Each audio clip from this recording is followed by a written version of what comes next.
Week 8 of the UFL is here. And in the Motor City, the playoff race is taking shape. I need everything y'all got right here. Take every advantage. It's unbelievable. The red-hot Michigan Panthers have secured their spot, but they're hungry, hunting for the 1 seed. Over the middle, caught for the touchdown. They have made a statement. Today, the scrappy Memphis Showboats stand in their way. Davis with a shocker for the Showboats.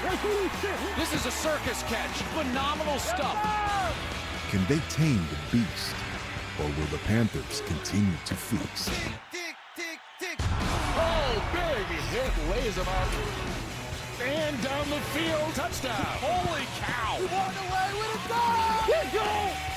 It's the Showboats and the Panthers. Next on Fox.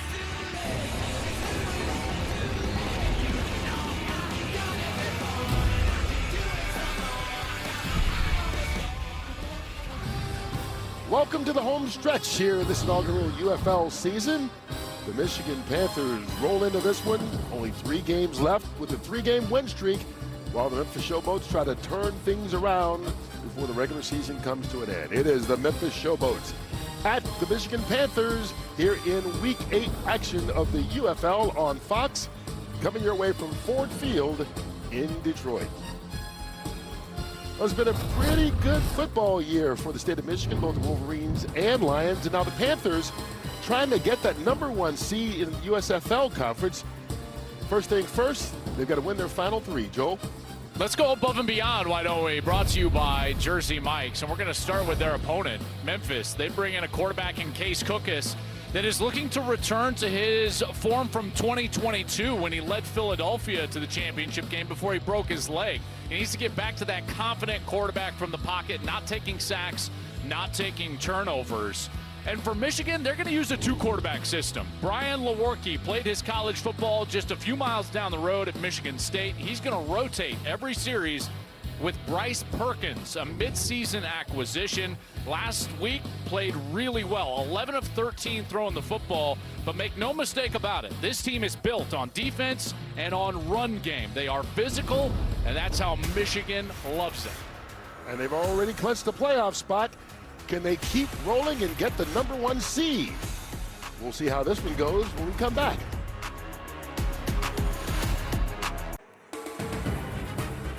Well, just about ready for the opening kickoff here in Detroit. Joel mentioned the Michigan Panthers would like to play defense and run the football. The guy who ran it for 137 yards last week is on the sideline now with our Devin Gardner. Yes, he did, Matt Colburn. And we talked before the game, and the best teams have great complementary football, and this is a perfect example of it. 4 different quarterbacks have found success. What kind of pride does it give you to know that your room is responsible for a lot of you guys' success? It means a lot. You know, we bust our tails every day. You know, this is the kind of thing that we prepare for throughout the week. You never know when you're going to get that call, you know what I'm saying, when your number's going to be called, but when it is, you just got to be where you're supposed to be when you're supposed to be there. All right, now you've clinched the playoff spot, but there's still more to play for. You can still get that #1 seed. What was Coach Nolan's message to the team? I'm just making sure we're staying locked in. You know, at the end of the day, we're here to put good film on tape, you know what I'm saying? So take pride in your work, take pride in your preparation, and, you know, do your best to perform on game day. You ready to run it? Yes, sir, I'm ready. All right, they have run it so he well. left him hanging. Did you see that, Kurt? Devin left him hanging right there. What are we, It's not what true. Are we doing? It's not true, Joel. Devin, you got to dap him up as we take a look at the coaches. Sorry, Kurt. No, I didn't. I missed it. Good eye by you. There we go. John So did I. DiFilippo, the head coach of Memphis. Mike Nolan, the head man of the Michigan Panthers. And it's not too late for you to enter the free-to-play Fox Super 6 UFL contest. One of the questions in this weekend's contest, which team will have the most rushing yards? Make your picks on the Fox Sports app for your chance to win a share of $1,000. Okay, hold on. I'm getting mine in real quick. Is that legal? The Michigan team ran for 187 last week. That's exactly what I was just thinking, Kurt. And they're going against a defense that has not stopped the run very well. In fact, Memphis has given up 100 yards rushing in 4 of their last 5 games. We'll see if that is a trend that begins right here on the first series. And Michigan will have the ball first. Terry White spinning his way out to the 40-yard line. And that's where we will see the first of our 2 Michigan quarterbacks. Second week in a row, Brian Lewerke gets the start, the former Michigan State QB, starting in place of the injured. Well, actually, he's a third starting quarterback this year, and he's going to alternate throughout the day with Bryce Perkins. Yeah, Bryce and Brian are going to rotate every series. And, of course, Brian Lewerke started at Michigan State, 3-year starter there, 38 starts in his career, very comfortable in this environment. A lot of these fans obviously remember and really appreciate Brian Lewerke. But this is about their run game, and they're going to get things started right away. That's what they do with Colburn. He's going to lose a yard on the first play from scrimmage, caught in the backfield by Greg Reeves. We take a look at the players to watch, Kurt, and we start with Matthew Colburn. He was tremendous last week, 137 yards, huge first half, 107 of those 137 happened in the first half. Marcus Sims on the outside, 37 targets. He's second in the league in yards and yards per catch. That's who Greg Reeves and Delrick Abrams have really got to key in on, in particular in that secondary. They gave Colburn forward progress, so 2nd and 10. They throw it outside. First pass of the day, Devin Gray with reception. Nice completion right there for Brian Lewerke. And it's going to bring up a short yardage situation, but right on time, right on the outside, taking what the defense gives, and now we've got a nice opportunity to convert from Michigan here in a short yardage situation. See what they do on opening drives. They scored a touchdown on the opening drive of the game the last 3 weeks.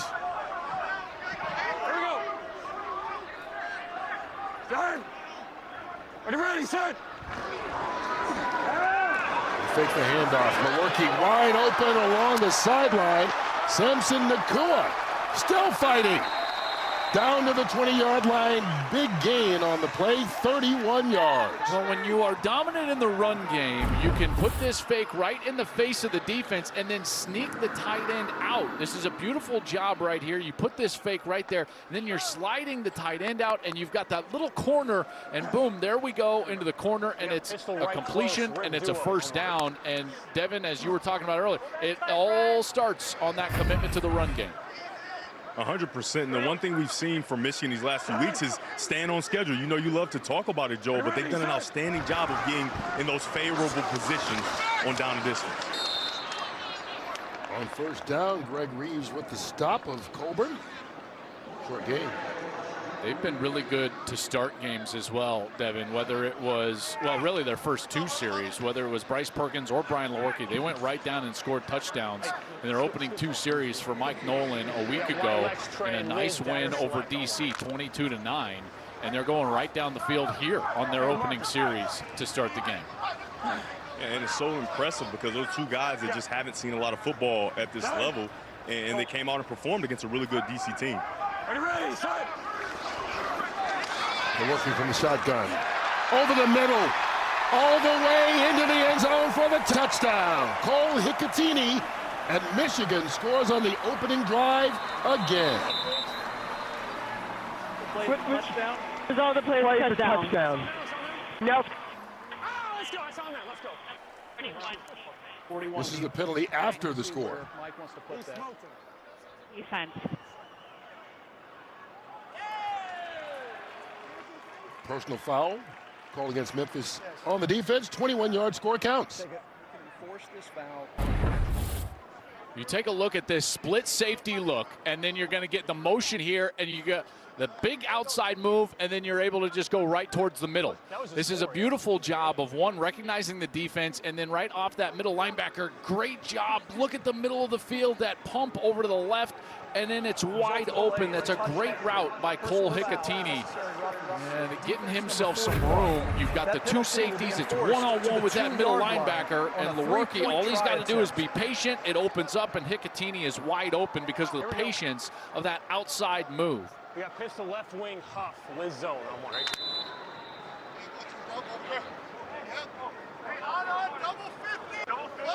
Here we go. So for they go after the point after. No chance. Wes Hills slipped. Yeah, they were going for 3, and I think Hills is hurt. That's why he went down. Still down. So the point after is failed, and West Hills is still down. But the touchdown counts. Michigan, one possession, and they're on the board first.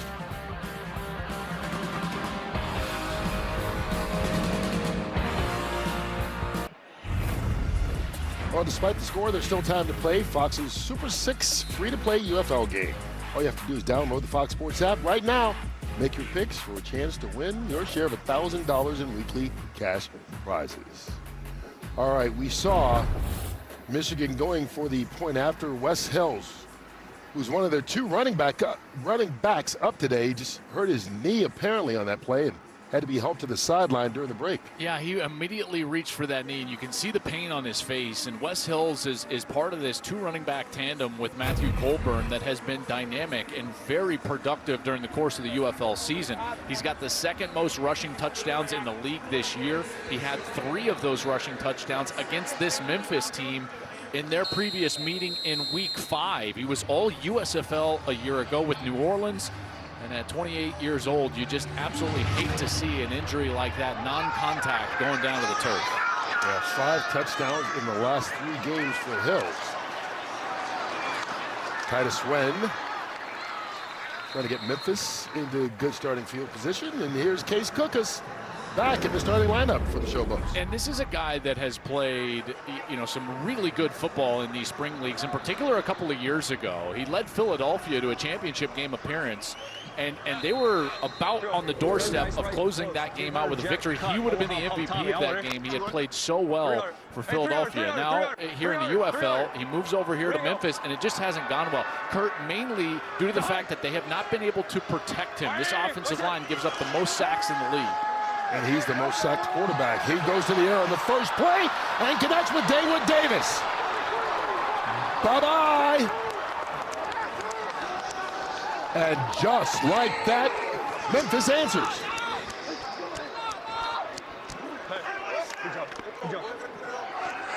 That's a beautiful throw from Cookus. So you're going to get the out, and then you're going to get the up. And watch right here as this safety is going to go up towards that tight end. And now the corner is one-on-one. And that out route, the sell of the out route by Dawood Davis, that's what ultimately gets him open.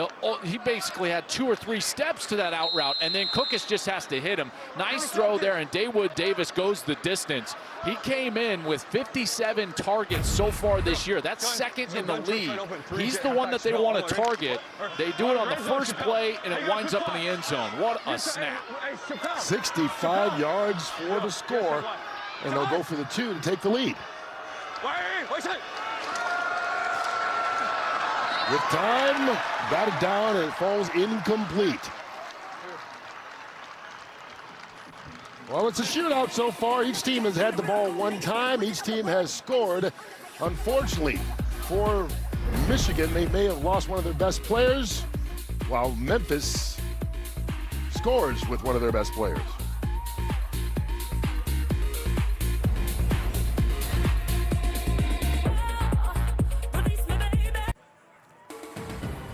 Today's game is sponsored by Progressive Insurance.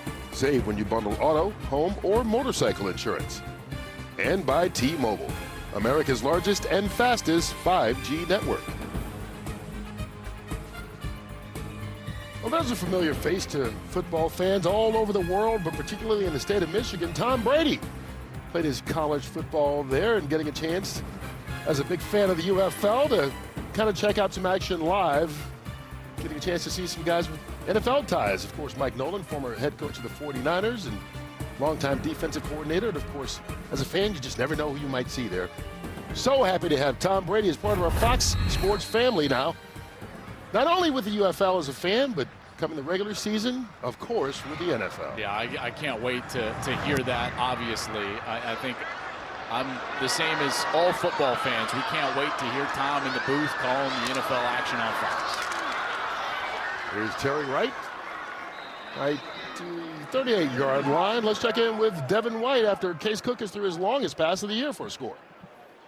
All right, Case, you ignored me earlier to go talk to Tom Brady. I think it paid off. What can you say about that last play?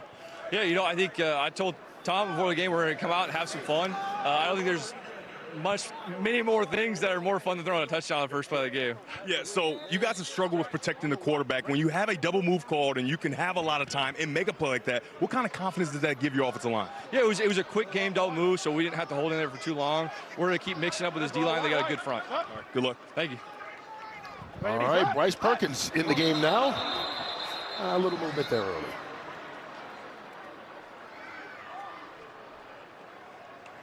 Encroachment, defense, number 94, 5-yard penalty, first down. Done big Dalen Mack. And there's a look at Perkins, the former Virginia QB. Yeah, and Bryce was really good last week in their win, 22-9 over DC. He was 11 of 13, guys, for 116 yards. Threw it really well. And this Michigan team, they got off to a hot start last week. They went right down the field this week, and now they are sticking with their game plan. The quarterbacks will alternate series. Perkins handed off to Matthew Colburn. Of course, we saw that injury to Wes Hills earlier, and Colburn now the only running back that's up on the roster for the Michigan Panthers. And Devin, it's interesting because when you've got two quarterbacks in there, a lot of the pressure goes to the caller, the play caller, Marcel Belfay. He's been really good for Michigan over the last few weeks. Yeah, and a lot of fans have learned listening to broadcasts about the first 15 or the first 10, and it's those opening plays where everybody knows what's coming. There's no surprises, and he has done a masterful job these last few weeks, and that's why they're starting so fast. Ready, set. He's the offensive coordinator with the Philadelphia Stars in the USFL the last couple of years, and Colburn picks up enough for the Michigan first down. Let's listen in to some of those play calls by Belfay. Pistol, right trips, Rambo, Rothstein, make sure Sims is in. Send Sims back, guys. Pistol, right trips, Rambo, Rothstein. Make sure one comes up, get out of the huddle, And let's roll, fellas. Hey, pistol, right trips, Rambo, Rob, Steam. Owen, ready? So he was making sure that Marcus Sims is in the ballgame. Sims is going to be your wide receiver right here to the bottom of your screen. Ready, set. They take the handoff. Perkins out of the backfield to Colburn. Nice spin move by Matthew Colburn. Just fooled Jordan Ferguson, picks up 6. Yeah, really nice. In particular on a check down, Devin, when you can dump it down to a back and he picks up those positive yards, that's such a weapon. I mean, it's an amazing thing where you can do that just because when the coverage lifts and you give it to a running back, now he's a running back with the football in open space, and you always love to see that. Everyone, set. Hey, Cliff, where you left? Ready, set. Perkins stays in bounds, gets the first down. Shows what he can do with his legs there, and the chains move for Michigan. This is such a good read by Bryce Perkins. He wants whatever is over to his left, but when he sees that it's broken down, watch as he just sees the open field on the right side. So here he is, he looks, now he tries to go left, and now there's just nobody there. They lose contain, Memphis does, in their defensive pass rushing lanes. And there's Perkins, and he just steps away from the defense and moves the chains. It's such a weapon. The defensive secondary does everything right. Quarterback makes them wrong. 10 yards on the scramble. Ready, set. Draw play, look at that. He hangs on to it, winds up hooking up with Devin Gray. 11, left close, huff, rip zone snob. Left close, huff, rip zone snob, SNOB. 11, Gary. Left close, huff, rip zone Hey, snob. let's roll. Hey, left close, huff, rip zone, snob. Owen, ready? Snob. Let's roll, set. Ready, set. Colburn cuts it outside. What a move at the line of scrimmage. All the way down to the 12-yard line. And a little celebration afterwards. First down, Michigan, 14 on the run. This is a great job with the formation. Here's the motion, and then once the motion goes across the field, I want you to count the defenders on that side, the run defenders. 1, 2, 3. You got blockers for blockers, and that's exactly what Colburn sees after that motion. Takes the defense away because of man coverage. Then he exploits that area where the defense just vacated for positive yards.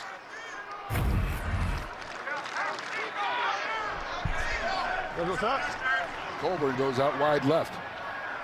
Ready, stop. Perkins steps up through the hands of Gray, incomplete, and it would have been a score. Well, Memphis got burned in this coverage in the red zone their last series. And Michigan's trying to work that exact same zone where they're trying to work that middle of the field right here because of the two safeties. They clear out with the inside tight end. They bring that guy right underneath, and he just cannot catch the football. You've got to be there. That's a catch that you've got to make. Devin Gray has got to make that catch. He's wide open. The play call is perfect. The ball is there. Should be a touchdown. First incompletion of the game, and should have been a score. Perkins trying to get around the edge, and he doesn't. Takes a big hit there right at the end. TJ Green, the first guy. Lamont McFadden laid him out. Loss of 1.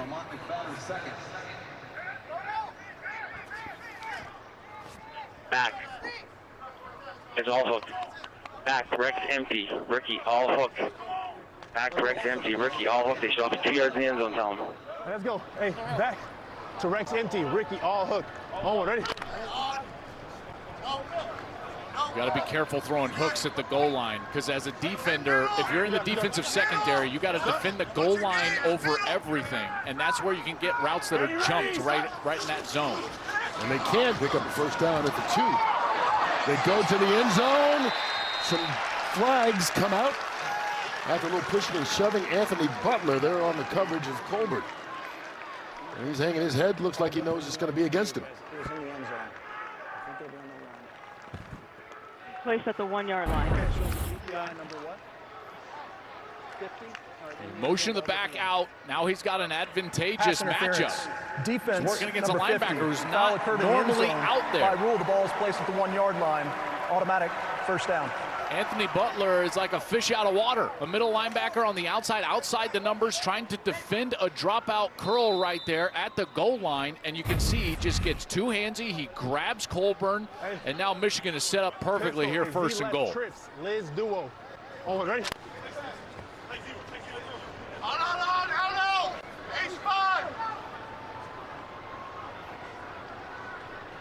What's up?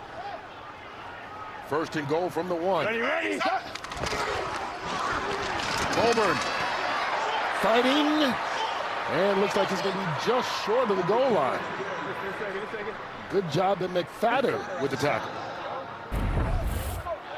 Here he's fighting for yardage here, and you can see there's the contact. He's trying to spin back, but just gets thrown down, and that shoulder just hit before it looked like that ball hit that goal line. 10th play of this drive. Let's roll, huh?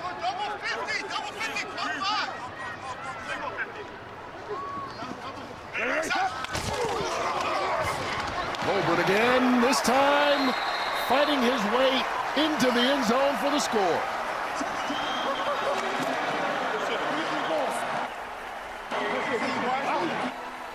There's another good drive, Devin, from this Michigan offense, from Marcel Buffet.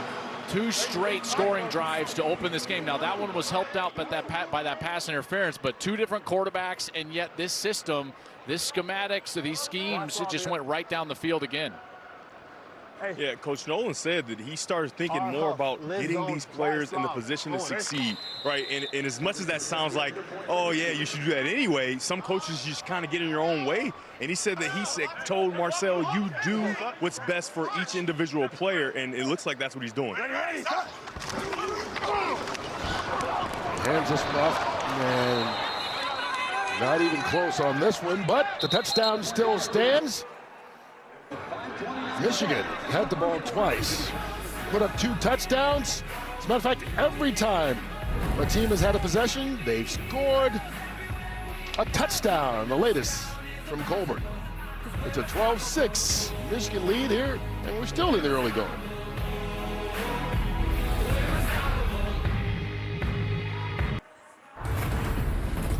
Welcome to the UFL presented by the U.S. Army. Michigan with a 12-6 lead in the early going. Join Underdog Fantasy to get in on the UFL action. All you have to do is scan the QR code right now to learn more. There's a busy man today, Matthew Colburn, and he's going to be busy the rest of the afternoon. Their other running back, Wes Hills, went down on the two-point conversion attempt on the opening touchdown score, and looks like he might be done for at least today, if not longer. Memphis scored on their opening drive as well. 3 touches by these two teams combined and 3 touchdowns.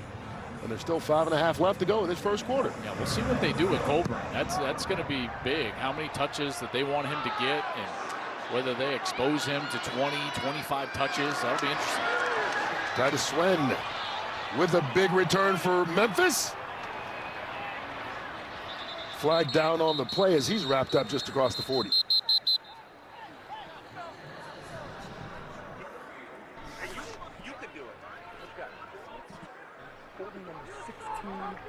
Of the receiving team. I'm going to move my flag up. Yep. Okay, 16.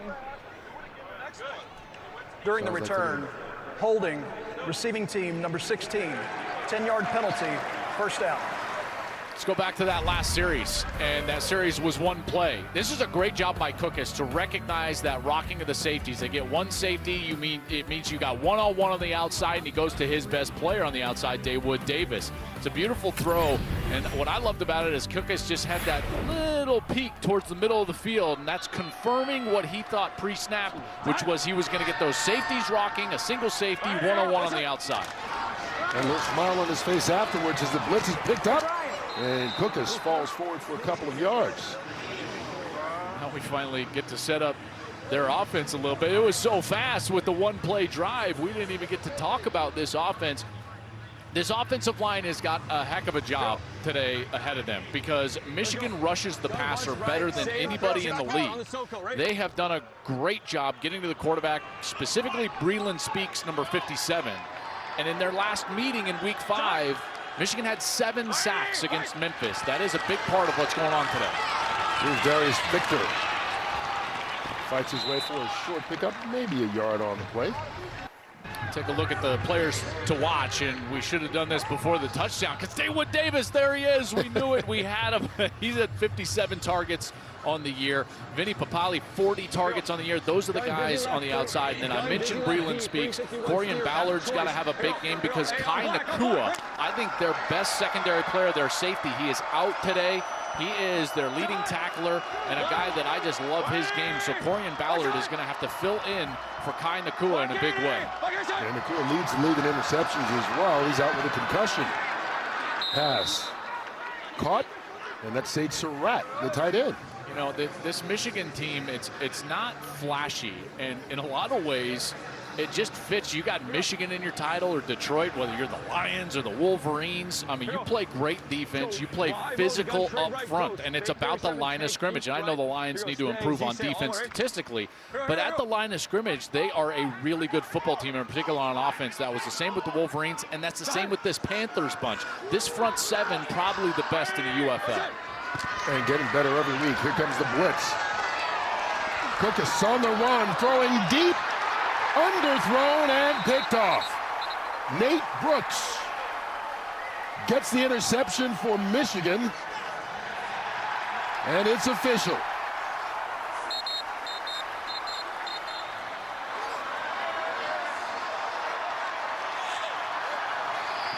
First turnover of the ball game goes in favor of this Panther defense. And that's what's been hurting Memphis, and more specifically Case Cookus. Interception.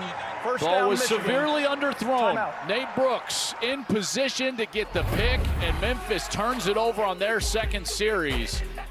The Panthers have 2 touchdowns under their belt, and the offense is back on the field when we come back.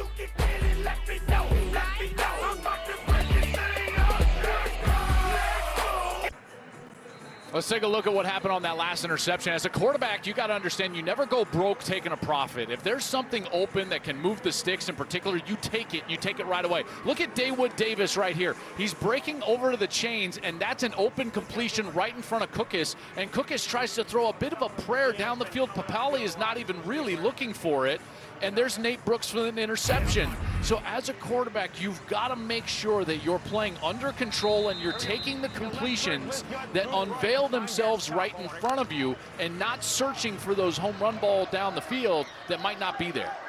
And that's been Memphis' problem all season long. You saw the graphic. Most turnovers in the league, and individually most fumbles, most interceptions, nothing going right. Milwaukee back in at quarterback for Michigan, and he dives forward. 9 yards on the run, and you can see the difference in these two teams right now and the reason that they're both on streaks going in opposite directions. Memphis, 6 consecutive losses since winning their opener, and they haven't been close, and it's been just the opposite for Michigan. Snoop a loop. You can bring your green hat. We're going through the gymnasium and into the quad.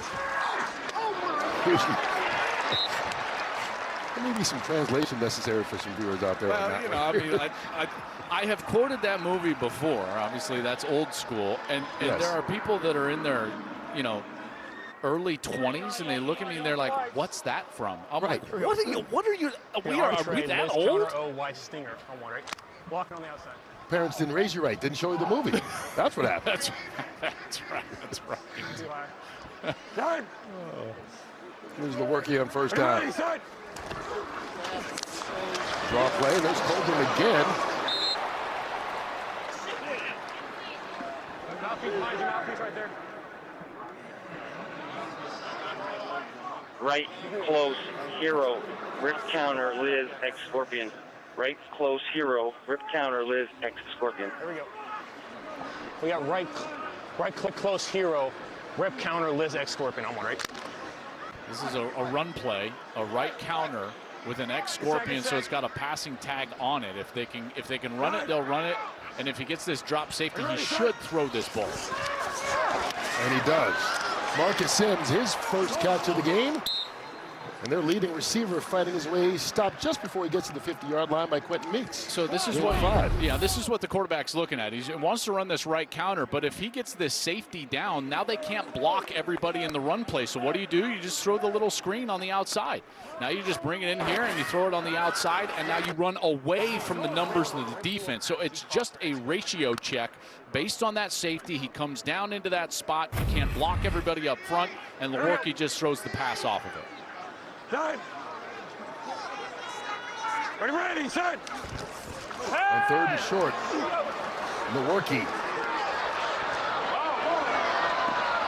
And just throws that one out of bounds. Pressure coming from Greg Reeves.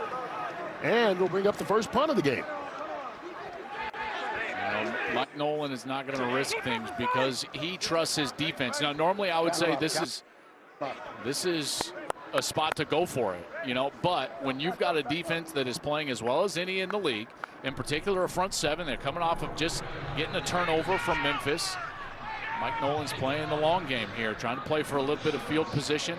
Normally at the 50-yard line, 4th and 2, this would be a go for it all day long, but this is a direct play into the strength of his defensive front seven. Brock Miller on the punt. And the lefty bombs it. Vinny Papali inside his 10. Then he brought down right at the 21. Samson Nakua with the tackle, and just a couple seconds left here in this opening quarter for Case Cookus.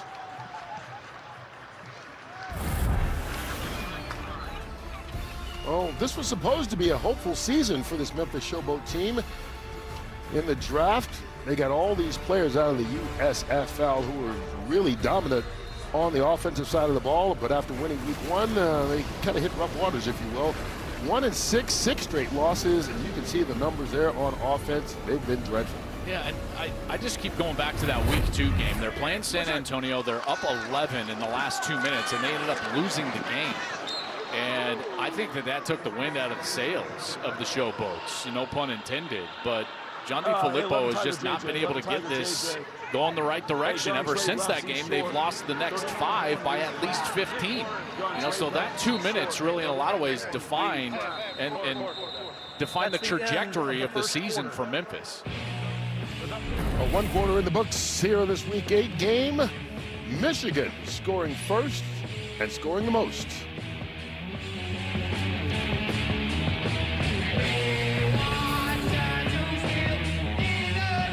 Luis Perez leads the Arlington Renegades against the San Antonio Brahmas. My goodness. The United Football League on Fox. Well, the road to St. Louis is brought to you by Visit MO, the home of the UFL Championship game coming your way on June 16th. And right now, there's still competition in the XFL conference, although St. Louis and San Antonio have separated themselves from DC. The only team left with a chance. We'll have that championship game for you on June 9th. And right now, we do know Birmingham and Michigan will go at it for the USFL Conference Championship. That'll be on that Saturday on ESPN. You know, there's a Mo for every MO. Find yours at visitmo.com. Start of the second quarter here in Michigan. Darius Victor. We talked about the running back Wes Hills going down early on that conversion attempt. And there's a look at him on crutches, and obviously he is done for the day, Devin. They're saying it's a left quad injury. Obviously, he'd be done for the game. No timetable has been set yet, though. All right, he's cheering his team on the sideline. Hopefully, he's able to get back for the playoffs for Michigan. They're already guaranteed their spot. Playing right now, trying to get that #1 seed. That was a free play, so this pick won't count as Michigan jumped off sides on defense.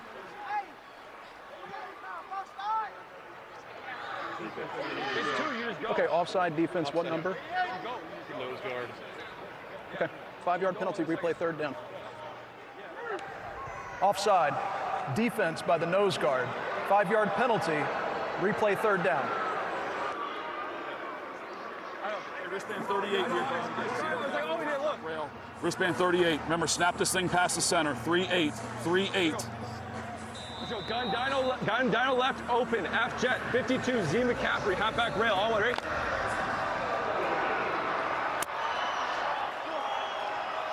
On a manageable 3rd down here for Memphis.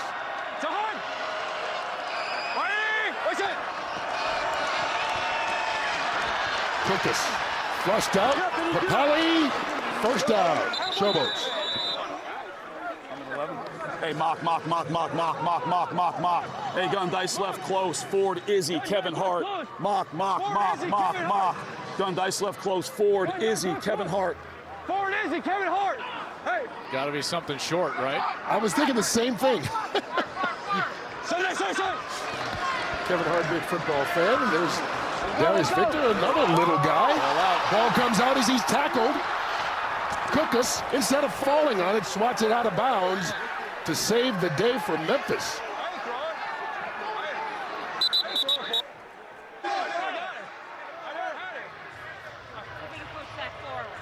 All right, so we have a bat, an illegal bat, or a pass. All right, so we're going to go again. It's a bat, so we got an illegal bat. We're going from the spot of the foul. 10 yards, 1st down. Can you copy that? Previous spot enforcement if it's behind the line. Previous spot, left hash, 10 yards, and illegal bat by number 10. Chief, Michigan wants it, though. Michigan wants 1st and 20 or 2nd and 10? Who wants it? Nicole, what does he want? There's that fumble initially. That ball was clearly out, and Cookus tries to grab it and run. And then here he's just trying to knock it out of bounds, and that's where the flag comes out. Back him up. Illegal bat, offense, number 10. 10-yard penalty, 1st down. Look, it's a 10-yard penalty, but they probably lose possession of the ball if he doesn't knock it out of bounds, Joel. Yeah, I mean, listen, and I know this is being overly critical, but unless you've got just nobody in front of you, and Devin, I'd love your thoughts on this. I always just assume just jump on the ball. Don't try to pick it up and run. Yeah, especially for a guy like Case Cook is right, not the most fleet of foot. You want to just protect the ball because the ball is the most important thing. I work with a lot of young quarterbacks all the time. That's the first thing you have to express. The ball is the most important. Don't desperately avoid sacks or avoid, trying to pick the ball up and make some miraculous play. Sometimes the defense wins, and that's one of those instances. Loss of down. So we got second down. Thank you. The penalty includes a loss of down. It's second down. Yep, then the down correct, so it should be 2nd and 20. But the mistake was Cook is trying to pick it up the first time, not necessarily batting it out the second time, which resulted in the penalty. I think so, and this is, again, to Devin's point, and I would just further that. As a quarterback, you've got to understand that part of your responsibility, and this is any quarterback at any level out there, part of your responsibility is to be an eraser of mistakes. And it's not always just making a hero play, but erasing mistakes by just jumping on the ball in that last instance. So 2nd and 20 from the 25. Lucas has time and right through the hands of Papali. JJ, 11 JJ. Okay, wristband 103, you got the great white. Okay, wristband 103, you got the great white. Great white, here we go. Here. Let's go, hey, on two. Gun trio right, 74 stop. Great white, X deep hinge. Here we go, on two, right? On two, X deep hinge. Let's go. See how much they pick up on 3rd and 20. Hunt. Movement early on the left side.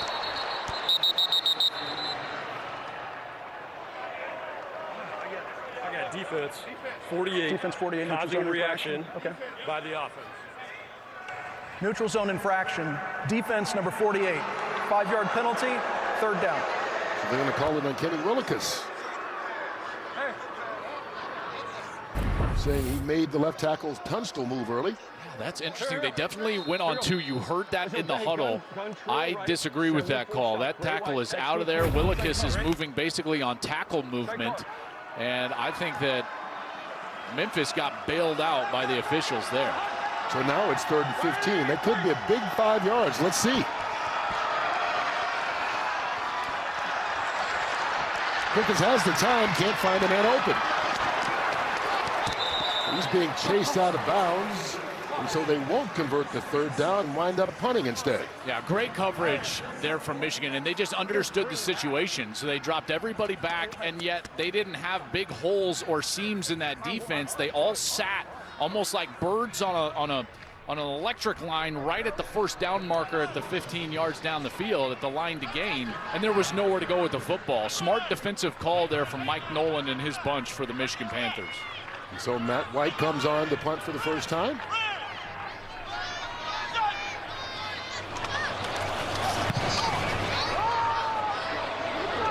Taylor right back deep. Good punt by White. Not much on the return by Wright. 50 yards on the punt. Memphis, we're relying on our defense and special teams if we can't get in the end zone. They're still down by a touch.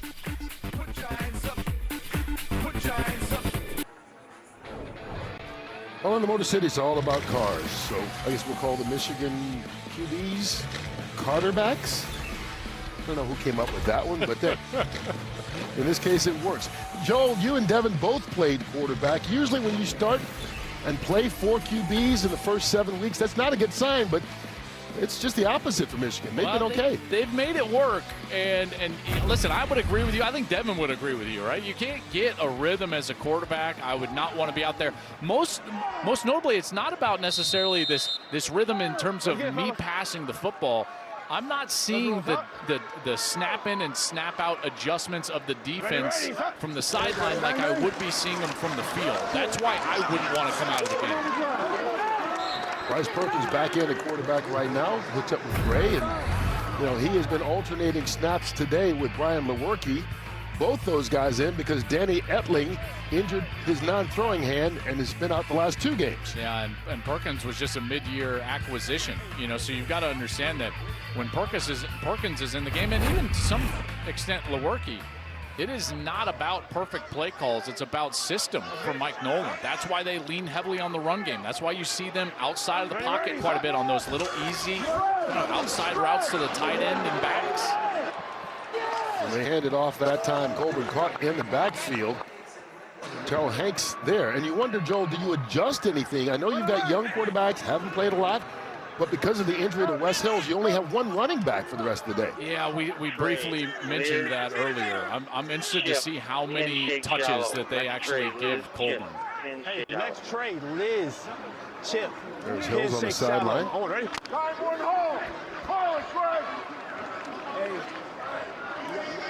Colburn has been a busy man so far. Let's roll, son. Ready, son. No flags on the play. Perkins running out of room. Now there's a flag in the backfield. And he keeps on fighting. He's going to wind up picking up 8 yards, not counting the penalty. Let's see what that's all about. Holding number 69, so John is going to want to decline this, take 4th down, or does he want to back him up?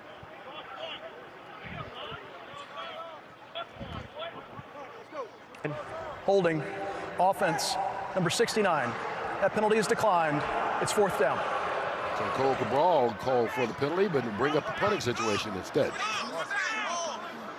This offense slowing down, and Devin, you talked about the first, scripted 15 plays and how well they went for Michigan, but ever since then, Dev, they've been erratic a little bit here on the offensive side. And that's usually what you find, right? You see, oh, wow, they're moving so quickly. They're doing so well early. But then you got to kind of call the game off the top of your head and based off what you see and the adjustments the defenses make. And they've kind of struggled to this point in the game with that. Here's Vinny Papali with the punt. Flag on the play. Flag, we got a flag. The end of the kick is at the 30-yard line. During the return, holding number 9 of the receiving team. We got TV? No, receiving team. Receiving team number 9, yes. Correct? So we're going to go 10 yards from the end of the kick. Is that?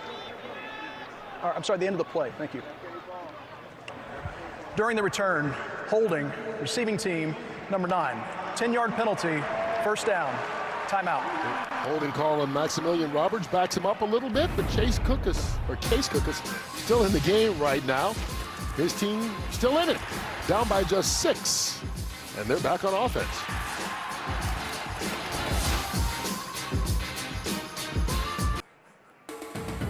Today's game is sponsored by Hands-Free Skechers Slip-Ins. Just step in and go. And by Wendy's. Try the new limited edition Orange Dreamsicle Frosty at Wendy's. Well, the first 3 possessions of this game all resulted in touchdowns. But since then, the 2 offenses are having a little trouble finding their rhythm. We'll see how Memphis does. Starting out on just across the 10-yard line. Here we go. Case Cookus. Still looking downfield. Window closes, and he gains just about a yard. 10 left hash. Here we go. All right, here we go. Let's go. Hey, 11 Wolf Titus. 11 Wolf Titus. Hey, wristband 32. Hey, wristband 31. 31. 31. 31. Wristband 3-1. Double stick serpent. Wristband 31. 30. Wristband 31. 31. 31. 31. Guys, can I please get a gun trips right open 53 double stick serpent. Here, on one, ready? High back wheel. High back wheel. Here, ready, set high. They get it off. Quick pass. And that saves Surratt, the tight end, and he stopped just shy of the stick, it looks like. Levante Taylor with the tackle. Mark. Hey, first, no, you're good. Hey, they gave us a first down. Here we go. Hey, 21. Hey, wristband 44. Wristband 44. You got the Max Salsa X Scorch. Wristband 21. Wristband 44. Wristband 44. It's 21 personnel. Can I please get the headset? Max wants to escort. Tell her. Here we go. Get lined up. Sounds like DiFilippo is having some issues calling in the play to his quarterback with his headset. And a false start by Memphis. False start. Number 77. 5-yard penalty. First down. Ron Jones guilty party. Hey, gun, duo right close. 34 Charlie reads skip. Y slide. Gun, duo right close. 34 Charlie reads skip. Y slide. 34 Charlie. Here you go. Skip. Y slide. All in, right? 34 Charlie. Skip. Y slide. Here you go. Time. Listen. And that one swatted down by Breland Speaks. And it falls incomplete. Intended for J.J. 11, Wilson. 11, 11. 11, 11, 11. Ball's on the right hash, Doug. He's there. Wristband 5-0. You got the torpedo special. Wristband 5-0. 5-0. 5-0. 5-0. Let's go. Gun flex left, Oak D, 51, Z stick torpedo special. All one, right? Oh, D? D.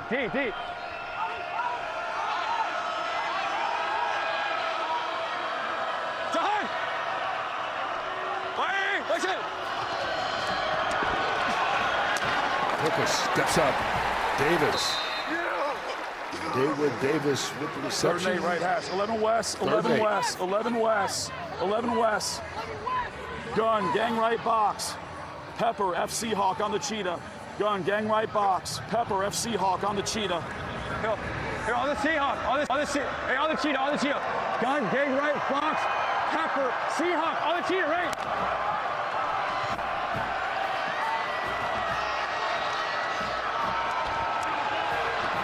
Looking for it all on 3rd down. Downfield, David Davis tried to make the adjustment. Can't. He's covered by Bryce Tornadon, and it falls incomplete. They're looking for Davis here, and Kurt, he is their best player. For an injury to a defensive player. Wide open corner route that's underneath Dawood Davis. Right there, that's Papali. He's wide open. Please that's a reset the first play down. clock to 32 That ball has got to seconds. be thrown to the open receiver. There's a bit of a double coverage there. It's not time for the home run on 3rd down. Papali is wide open. He's got to get the ball there. And that's one of the things that John DiFilippo has been talking to us about with Case Cookus is Cookus can get locked on one player, try for those home runs. We've seen it twice now, and there Papali could have moved the chains for him underneath.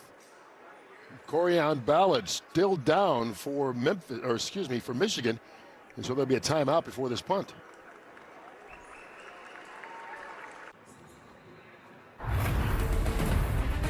Welcome back to the UFL, presented by the U.S. Army.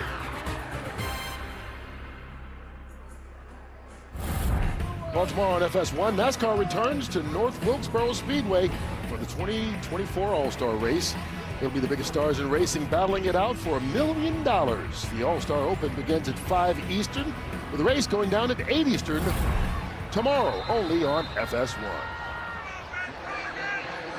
Michigan raced out to the lead on the first possession and still leads it here midway through the second quarter as Terry Wright takes the fair catch right at the 27-yard line. And Michigan, I tell you, the last couple of weeks, Joel, they have run the ball like no one else in the UFL. They really have. It's been very impressive, and it goes to that model that you would expect from a Mike Nolan team. Play great defense, run the ball well, and between Colburn and Wes Hills, they've been tremendous over the last 5 games. 29 per, 135 per game, 11 touchdowns. But with Wes Hills out, he injured himself today on their first conversion attempt after their first touchdown. It's been all Matthew Colburn. And I think you and I have both discussed, and we wonder how many times they'll allow him to touch the ball. They've already clinched their playoff spot. They're up 12-6. Is it really a day that you want Matthew Colburn getting exposed to 25 or 30 hits? Well, he's already had 10 carries and a reception. And we're not even at halftime yet. Here we go. 10-10. We got back Rex vacant. Ricky dagger box on one, right? Hey, wide down on the right side.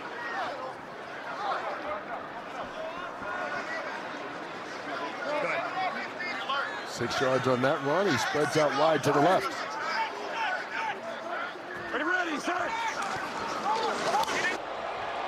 Lewerke. He dives full.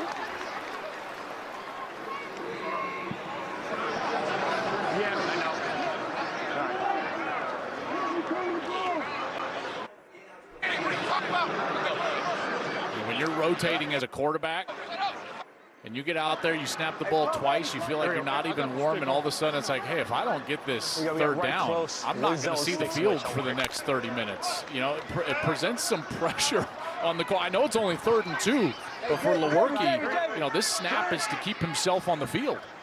He keeps it in trouble. Tries to dive forward and get enough for the first down. Let's see where they spot this. It's going to be close. And they give it to him. First down, Michigan. And so he gets to stay on the field a little longer. I was just going to say, you can see that panic. He's like, I better get this. He extends the ball smartly across the line to gain. And now you can feel like, okay, I take a deep breath now. Now I got 3 more in my pocket. Let's try to put together a series here. That's what I think would be the difficulty of rotating series. Are you ready, son? Here comes the pressure. Batted down. And it falls incomplete. Greg Reeves, who has been busy all afternoon on this Memphis defensive side with a good play. Well, they've got the correct play call here against this pressure, but the hard part is that you got 2 guys just unblocked in the face of the quarterback. Look at right here. They're going to have a blocker out in front, which I highlighted. You've got the receiver right there, Cole Hicatini. He's going to have a lot of room to run if you can get that ball around those defenders that are free. As a quarterback, a great tool, and I know, Dev, you'll echo me on this. You pump that once, and they jump, and then you can move around them and complete that ball. Yeah, but for a right-handed quarterback, it's easier going right so you can throw around the guy, but when you're throwing to the left, you have to use that pump fake to try to get him up and then get it around him. Lewerke steps up. Hand fighting, and it's picked off. No flag on the play as of now. Quentin Meeks with what looks to be a Memphis interception. Ruling on the field is an incomplete pass. It's 3rd down. So they're saying he did not catch it, and Memphis wants to challenge it. Yeah, that would be interesting. I mean, look at it. That's a tough one. If you take a look at the end point of this, there's a lot of contact there, and then all of a sudden, are his forearms under that ball? It is tough to say. Hey, Adam, we're going to review this. We're going to stop the game and review it. It's close for an interception here. Super challenge. The previous play is under further review. There's clear control before the ball touches the ground. And I don't have that here. I can see, look at both hands come off the ball. Both hands are off the ball. And it hits the ground there. So just want to make sure. No, this is the command center. Adam, okay, we're going to let the ruling on the field stand. It is an incomplete pass. Copy that. 3rd down. After review, the ruling on the field stands. 3rd down. Get him out. Let's go. Come back on the ready. Still above 2. Come back on the ready. So that was not the super challenge, which Memphis will hold on to, but just the command center and Dean Blandino taking a look. And Dean, I don't know if you're still with us, but if so, is that one of those that you had to see something specific to overturn it? Otherwise, you stay with what's on the field, or you're pretty clear that it wasn't an interception regardless? Initially, it was really close, so we were looking to see if the ball hit the ground. And then when we were able to review it a little bit closer, we could actually see before he gained firm control, it did hit the ground. So we were able to confirm that it was incomplete. All right, thanks a lot, brother. Ready, son. So instead, it's 3rd and long for Michigan. Lewerke, all batted around, first sack of the game. Maximilian Roberts takes credit for it. This is a really good rush from Maximilian Roberts. Watch as he stops as he goes up the field. He doesn't run past the quarterback. He gets to the quarterback and moves laterally into him. If he moves past him, then Lewerke can step up in the pocket. That is textbook by Roberts. He stops and then pushes with the power of that left hand. He pushes the tackle right back into the lap of the quarterback. Beautiful job. And the punt from Miller. Papali backed up inside his 20. running out of real estate, forced out of bounds right at the 30-yard line. And so with 2:29 left to go and all 3 timeouts, here's Case Cookus again. Well, and Memphis they've done nothing since that first play. They came out, double move, touchdown to Day right down the sideline. Daywood Davis in the end zone, 65 yards. 14 plays since, only 42 yards. They have not established any rhythm whatsoever. They have not gotten any run game. In fact, Darius Victor, their running back, he only has 2 carries so far. Cookus has 3 carries. He's the leading rusher so far, but those have all been scrambled. So no run game to speak of here for Memphis. Yeah, a total of 11 yards on the ground. And Cookus just gets away on that one. And that becomes incredibly tough. One of the reasons why they struggle so much in pass protection is because they don't establish the run at all. There's no threat for that front 7. And when you got guys like 57 Breland Speaks, and Devin, you and I were talking about this during the break. He's the premier pass rusher in the league, and now you got 57 with no threat of the run. He can just tee off. Man, just pinning his ears back, getting after the quarterback. It's so difficult to play quarterback under those conditions. Here comes Speak on the right side, and Darius Victor carries us to the 2-minute warning with his 3rd carry of the first half. The 2-minute warning. Memphis trying to even the score or take the lead. They need to get something going. Right now, it's Michigan on top, approaching halftime.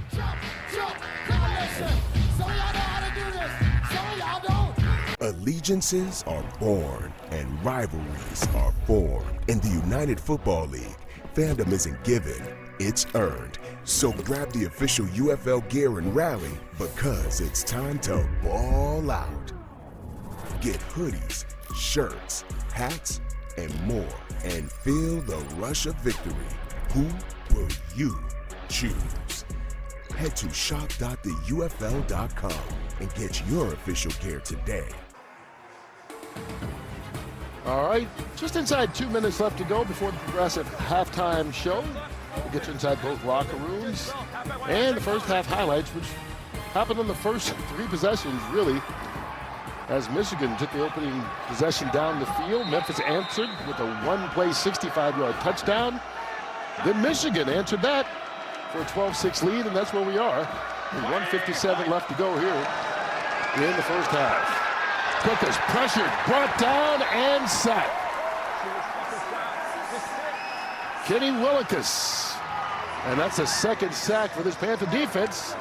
And it comes at an opportune time on 3rd down. And think about it from this perspective. They don't even have to blitz. You've got safeties back. You've got linebackers out. There's nowhere to throw the football because you can get home with 4. So here comes the rush. And there's Willikus. Played his college ball at Michigan State. Spins in there. This guy has been a machine ever since he was in college. In fact, he was the Bullsworth Trophy Award winner as the best former walk-on in the country. Great motor, terrific pass rusher, and he gets home just rushing 4.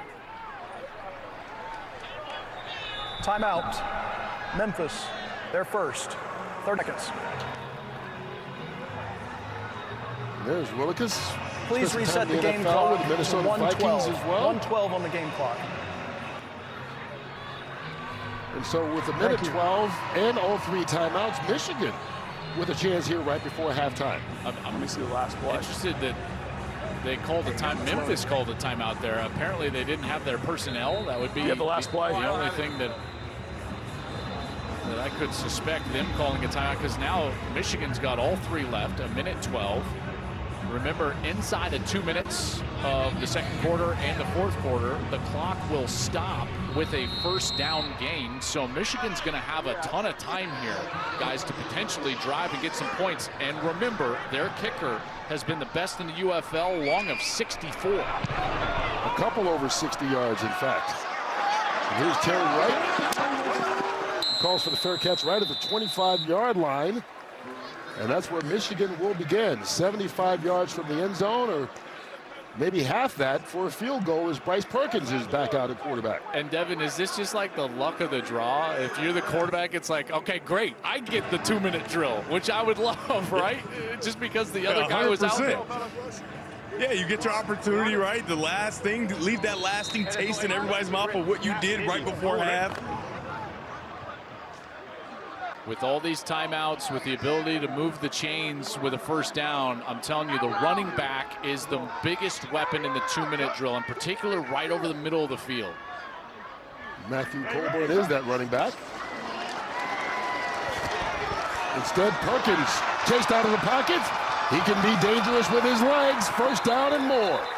And he gets out of bounds. Yeah, what a run there. Some serious strength to get himself out of the pocket, and then he immediately looked to get over to the sidelines and out of bounds to save one of those timeouts.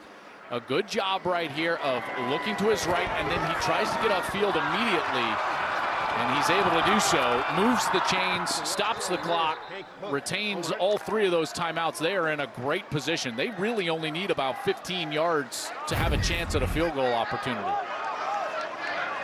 Gain 13 on that first down run. Ready, son. Inside a minute. Perkins again with room. Throws it this time, and it's complete. Avoided the rush and hooked up with Terry Wright. What a play by Perkins. And the strength in the pocket again to avoid the rush. Timeout. Michigan, they're first. 30 seconds. And then he pumps once, the defender collapses on him right there, and then he just goes right up. Dev, that's like, hey man, that's some athleticism right there.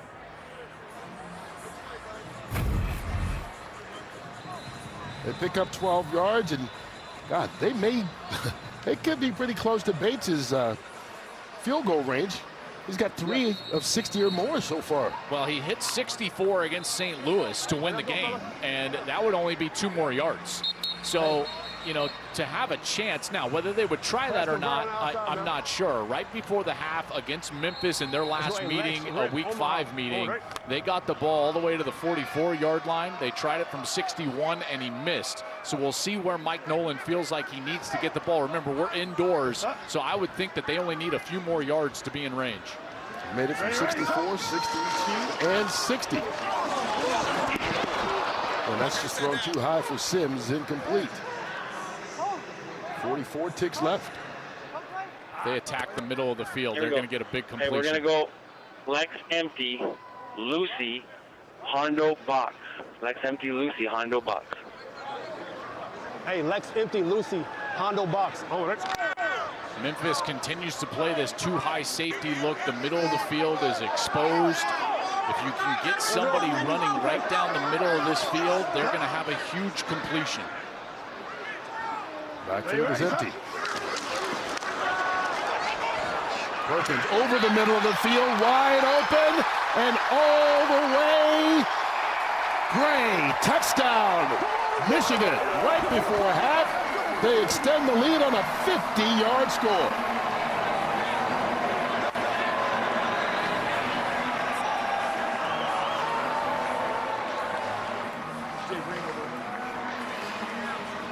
That middle of the field, exactly like I was talking about. That's what was open. It's what was open early in this game in the red zone for Michigan. They exploited it a couple of times, and they go back to it here in the 2-minute drill. A really good job by Marcel Belfay coming back to what worked earlier, and then Gray was wide open. Oh, reveal, Rex straight, hey, under return lucky. You called it. Let's go, hey, Brit. Devin Gray with a 50-yard score. It only took them 30 seconds to get into the end zone. Now they go for the 2. Yeah. Ready, son.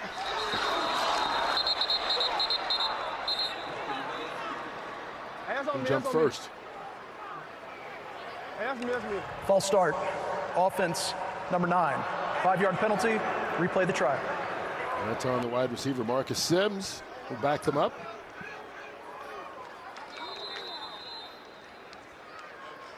And for the record, even with the extra distance, it's still a 2-point conversion attempt.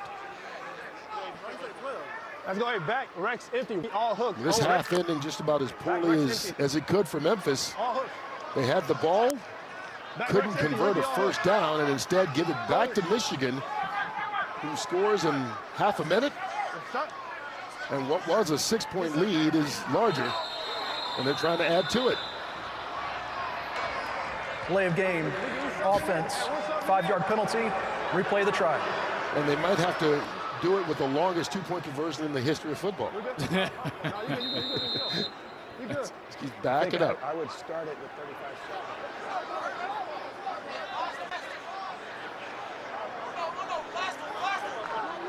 He's got to change the play. He called all hooks. Right straight rip, all goes. Oh, right. And go. they're too far for all hooks, so now he's going to go all go. This is an all go specials. You got right here, you got right down here, and you got here.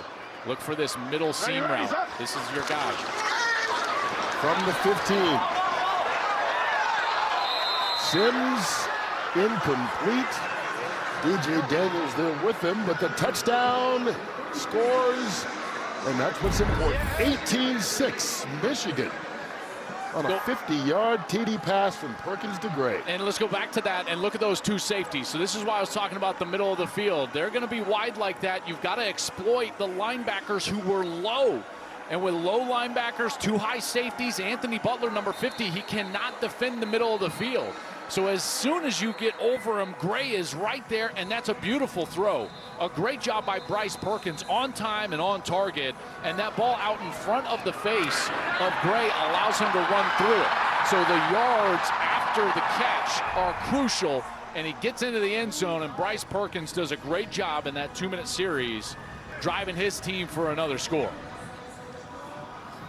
These two quarterbacks from Michigan, so far in this game, a combined of 10 of 15 with 2 touchdown passes.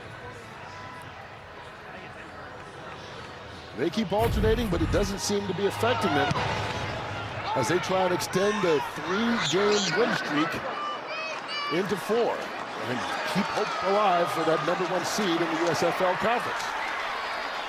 Titus Swen hoping halftime happens sometime soon. Let's check in with Devin Gardner. All right, now, Bryce, Joel and I were kind of joking about the luck of the draw. Maybe you might want to head to the casino because you get the opportunity to get the last chance before half. Talk about a few of those plays. You get a double pump, jump pass, and then down the middle for a touchdown. Man, yeah, the guys did a great job of staying alive. And then the second play, man, we work all the time, and you know, total confidence in those guys.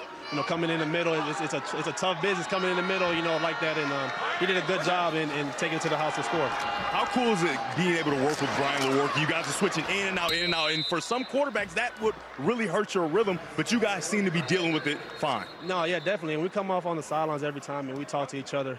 And you know, it's good when he goes out there. I kind of see what he's getting, and when I go out there, he sees what I'm getting. So we're working off each other, and you know, as best as we can, stay in the rhythm. You know, going on and off. But I think we did a good job with this last drive and go down there and score. Any more jump passes in the bag? I mean, we'll see. We'll see what defense gives, man. Right, good luck, man. That's so good. Devin, could you and I do that? Could we rotate? No, we both want to be the guy. So, yeah, no, I don't know if we can do it. We're struggling on the broadcast here, right? You know, I'm like, oh man, Jones, he called that middle open. I had that. I knew that too. I knew it, guys, I knew it too, guys. Guys, I knew it. It's working so far for Michigan, though. And they expect Danny Edling to be back and ready for next week's game. Or at least he does. Movement before the snap. And Joe, we saw Memphis use that second timeout after the short 6-yard dump pass. Offense, number 77. 5-yard penalty, second down. Well, this penalty here on Jerron Jones may answer that question. I was going to ask you, were you surprised they're not trying to at least get in the field goal range here before halftime? Well, hey, who did they call that on? They did take that timeout, so trying to push the ball down, but they've been burned trying to push the ball down the field. You know, remember a couple of times, and Michigan has done a nice job. Look at all these defenders. They're sitting way back. Memphis will get the ball to start the second half. There's Cookus over the middle, and he's caught. Sage Surratt into Michigan territory. They've still got one timeout as the clock, once they spot the ball, will begin moving again. 32 on that one. And he spikes it to stop the clock. Well, the exact same type of defense is being played by Michigan that Memphis was just playing. Look at the middle of the field. And so now you get the tight end, and he's just going to get over the linebacker. And Cookus throws a beautiful ball right down the seam, right over the outstretched arm of the linebacker Deshaun White. And he's able to hook up, and he gets the completion and a big one right there and puts them in position to possibly get points here before the half.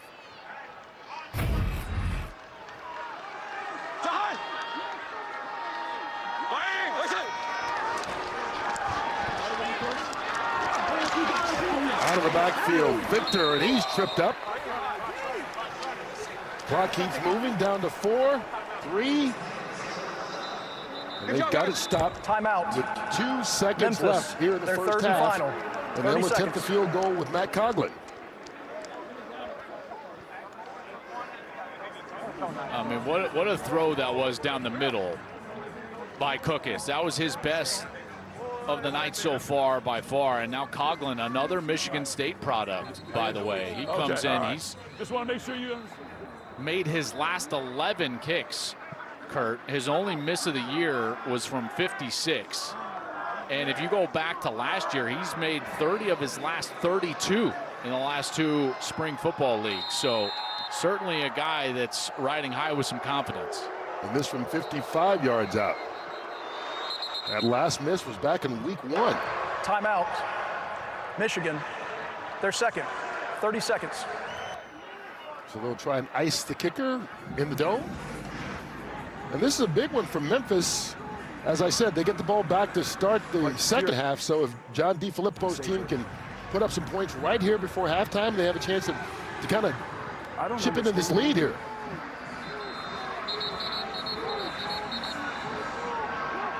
Case Cook is with his biggest and best pass since the first pass of the game, which was a 65-yard score.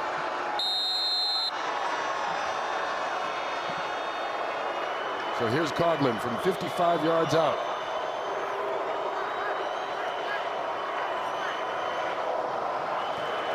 Matt White with the hold. Coughlin gets it off, and he gets it through. That's the end. Final play of the quarter. half. Memphis cuts the lead to just 9 points. Matt Coughlin from 55 yards, he's the man. Nice drive. I mean, getting points right there before the half is huge, especially getting the ball to start the second half. And Coughlin just remains hot. He's done a tremendous job for them. And John DeFilippo loves it, knowing that he needs those points, plus points to start the second to get back in this ballgame. Michigan scored in just 30 seconds.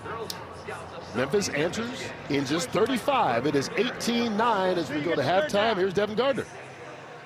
Game started super fast, slowed down a bit, but you find a way to go down and get points just before half.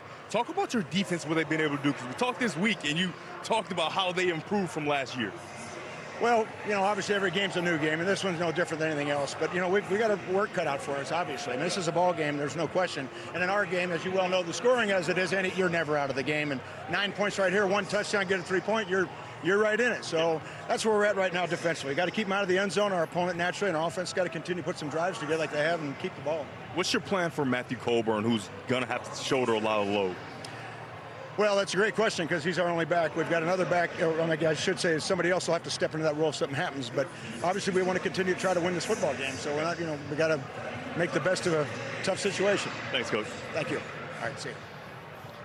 All right, today's Pods big move. Well, it happened right before halftime. Bryce Perkins, the big touchdown pass to Devin Gray, extended the lead for Michigan and earned him the big move of the day, brought to you by Pods. It's an 18-9 Michigan Panther lead. They're trying to get it into the win column for the 4th straight week, with their eyes still on the potential #1 seed in the USFL Conference, but they'll have to hold on. Right now, they are in charge, but as Mike Nolan said, it's just a one-score game in the UFL.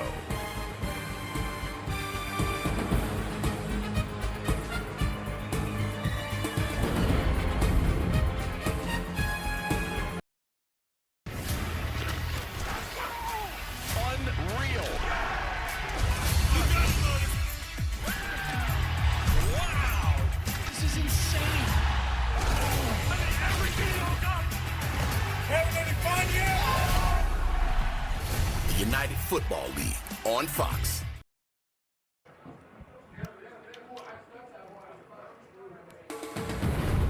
Oh, it's refueling time as we welcome you to Progressive Halftime Report in Detroit. Michigan up by 9 over the Memphis Showboats here at intermission in Week 8 of the UFL. Let's check in with Devin Gardner on the sideline with a very special guest. I do have a special guest. Tell the people at home what your name is and where you're from. I'm Staff Sergeant John Tiano, and I'm from White Lake, Michigan. What do you do in the service? So I'm a squad leader with the Michigan Army National Guard right now. Yep. Why did you answer the call to serve? Well, to be honest with you, I joined for the college benefits, which actually just recently allowed me to graduate Michigan State University debt-free, but I stay for the people, the camaraderie, the brotherhood, and opportunities like being able to stand in front of all these amazing fans today. This is fun. I really enjoy it, and I appreciate your service. Thank you, sir. Thank you. Great pleasure. Back to you guys. All right, thank you for your service and all that you and your family sacrifice for our benefit. All right, Michigan just about ready for the second half, but before we get back out on the field, why don't we take a look at some of the incredible moments from last week in the UFL. Spring football is back in the UFL. Let's ball out, baby! Y'all ready? Game-changing hit. He's got a man downfield. Touchdown. All about the offense now. Lofts it downfield, and it's caught. It's mayhem. Woo! Did we get the tippy toe? Yes. Into the end zone. 64-yard try. A star is born in the UFL. Floats one to the end zone. Touchdown. That was a rude awakening. Garbers throws to him. Kirkland throws again. He can throw it twice. And a trick play. A lot of razzle-dazzle. That's what he can do. He's dangerous. Give him another goodbye. And we could be in store for some more drama. DC has come from behind. This is what this league is all about. Throws into the end zone and a touchdown. Corner of the end zone. On the money. Shaking, baking, and is it? It is! With the stiff arm, and this place is berserk. Oh, mercy! Oh my goodness, he got smoked. Oh, he's showing the toughness. It is intercepted. Outstanding catch. I can't believe he brought this one in. Only one hand necessary. Throws down the seam, and what a catch for the win. He's got it. Jake Bates, the hero again.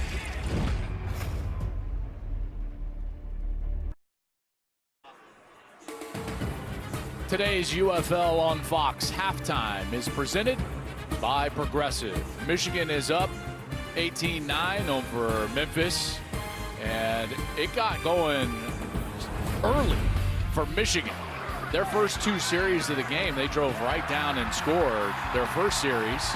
Cole Hicatini, 20-yard catch right down the middle of the field. Memphis would show up right away. This was their first snap of the game. Case Cookus to Daywood Davis, a double move on that right side. And 65 yards later, he was in the end zone. Michigan would drive back down, this time with their other quarterback, Bryce Perkins. So Lewerke gets a touchdown. Perkins there gets a touchdown.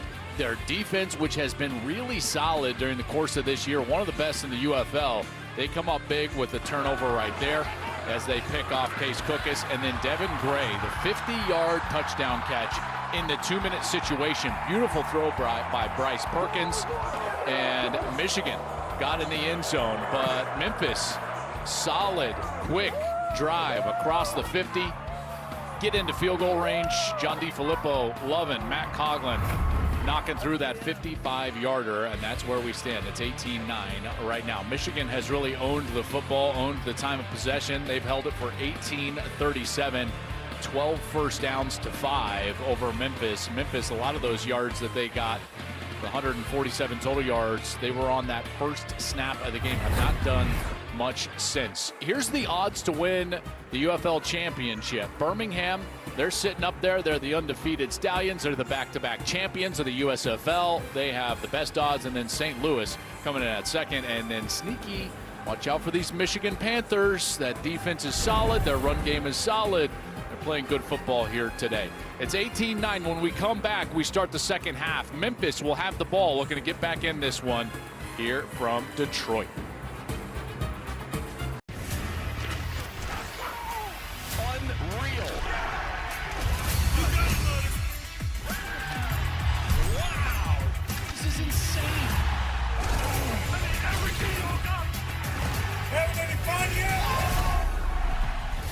United Football League on Fox.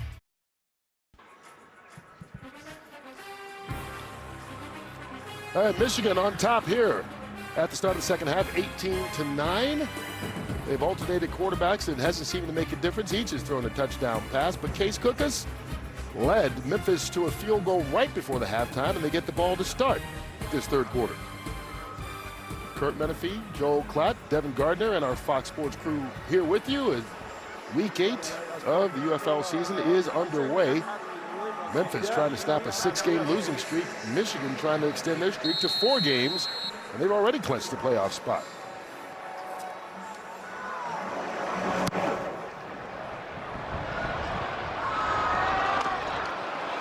And Memphis will start with Swin on the return. Waits for his blockers and get out across the 35-yard line. Let's check in with Devin Gardner. Yeah, I'm sitting here talking with Dee Filippo about what the conversation was at halftime. Coach, you started about as fast as you can start. What was the conversation like at halftime as you get the opportunity to double up? You know, just stay with it. You know, take the open things that are there. Obviously, trying to stay on schedule as much as we can, you know, to alleviate that pass rush. We try to give that pass rush different looks with different protections as we've gone along, and it's been successful at times and not successful at times. This is an important drive for us to open second. I'll leave you alone so you can call play. Thank you. Hint. Yeah, Devin, that was a polite way of being like, we're done here. Here's Cookus. Has all kinds of time and runs out of it. Second sack for this Michigan defense. Garrett Marino brings him down. Cook has lost the shoe. And they're just being able to play so much coverage. And now Cookus is looking back there, and he's got to think that there's 8-9 guys in coverage, and yet you're still getting this pass rush. You're still getting home. They're only rushing 3. They drop a defensive lineman out. He's got nowhere to go with the football. All the eyes in the secondary are looking at him. It's zone defense. They're reacting on where Cookus is looking, and that allows Garrett Marino to get home and get that sack and pull the shoe off of Case Cookus. They lose 10 yards on the opening play of the second half. Can we blame that on Devin? Here's Cookus going deep. Oh, what an adjustment and a catch by D. Anderson. And Cookus took a big hit after. He may feel better after looking at the replay screen and seeing that this worked out for 40 yards. I tell you, this was an incredible throw. Double move here. We saw this work early in the first half.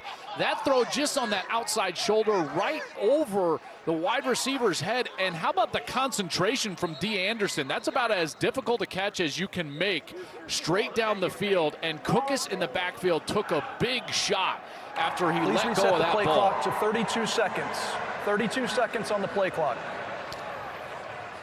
Cookus couldn't even get over to the sideline. He was holding his ribs. Thank you. And getting some help from the training staff walking over to the sideline, but before he even made it, had to take a knee again.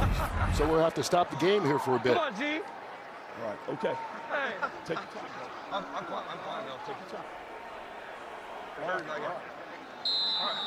We'll be back.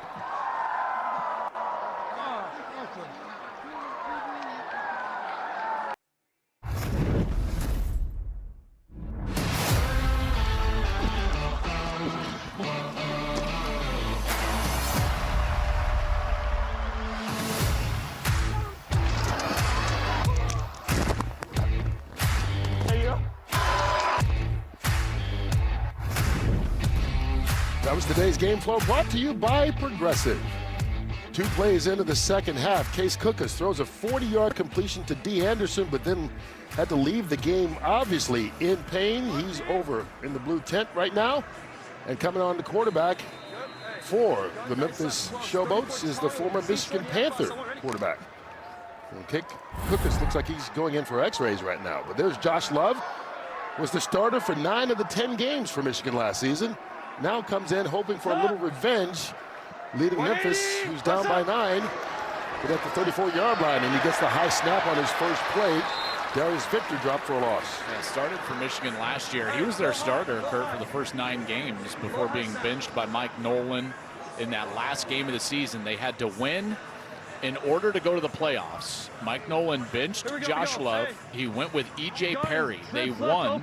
They would end up going all the way to the USFL championship game. He had flashes of great play, Josh Love did, for Mike Nolan. He was the USFL Player of the Week twice last year, and this is a big moment for him to come in this game. His first pass, and that's caught by Sage Surratt. Short gain on the play, brings up third down. Hey, 11J, who is? 11JJ, 11JJ. Hey, wristband 111. You got the Salt Capone Z shallow. Wristband 111. 111. You got the Capone Z shallow. Here we go. Hey, you're in field goal range now. Z short, Salt Capone, Z shallow. All ready?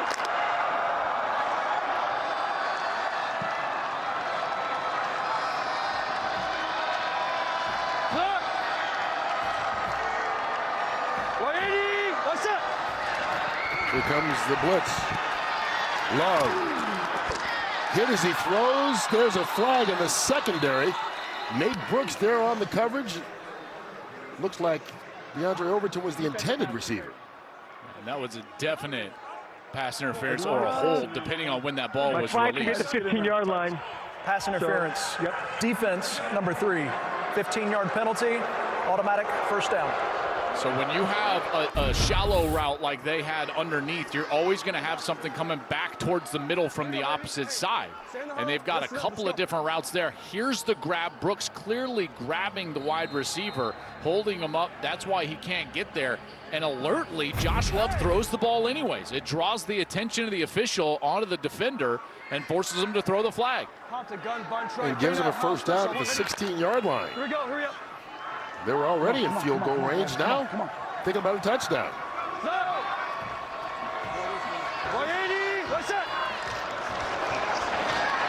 Titus Swin fighting through traffic. Picks up a couple of yards before Willikers makes the stop. Mo to gun, dose left. 2-jet smash exchange. F Mo to gun, dose left. 2-jet smash exchange. Here we go. Hey, F Mo to dose left. 2-jet smash exchange. One ready.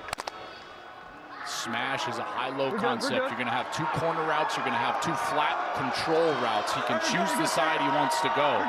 He really should be down here to the boundary. He's going to have a corner here, and he's going to have something in the flat here based out of this exchange. He has time looking to the end zone, and it is caught by Davis. Touchdown, Memphis.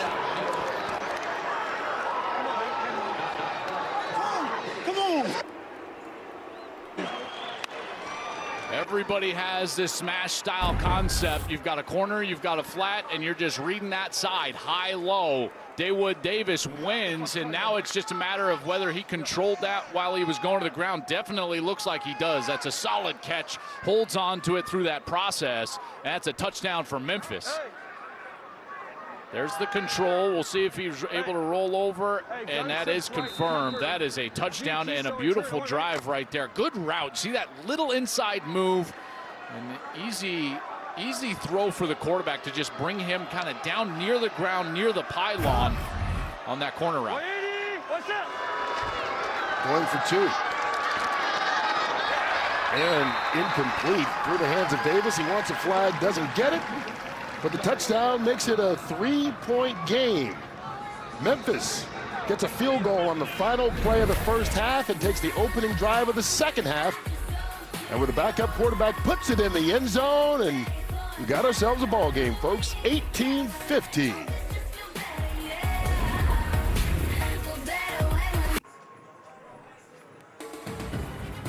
Today's game is sponsored by Jersey Mike's Subs. Be a sub above.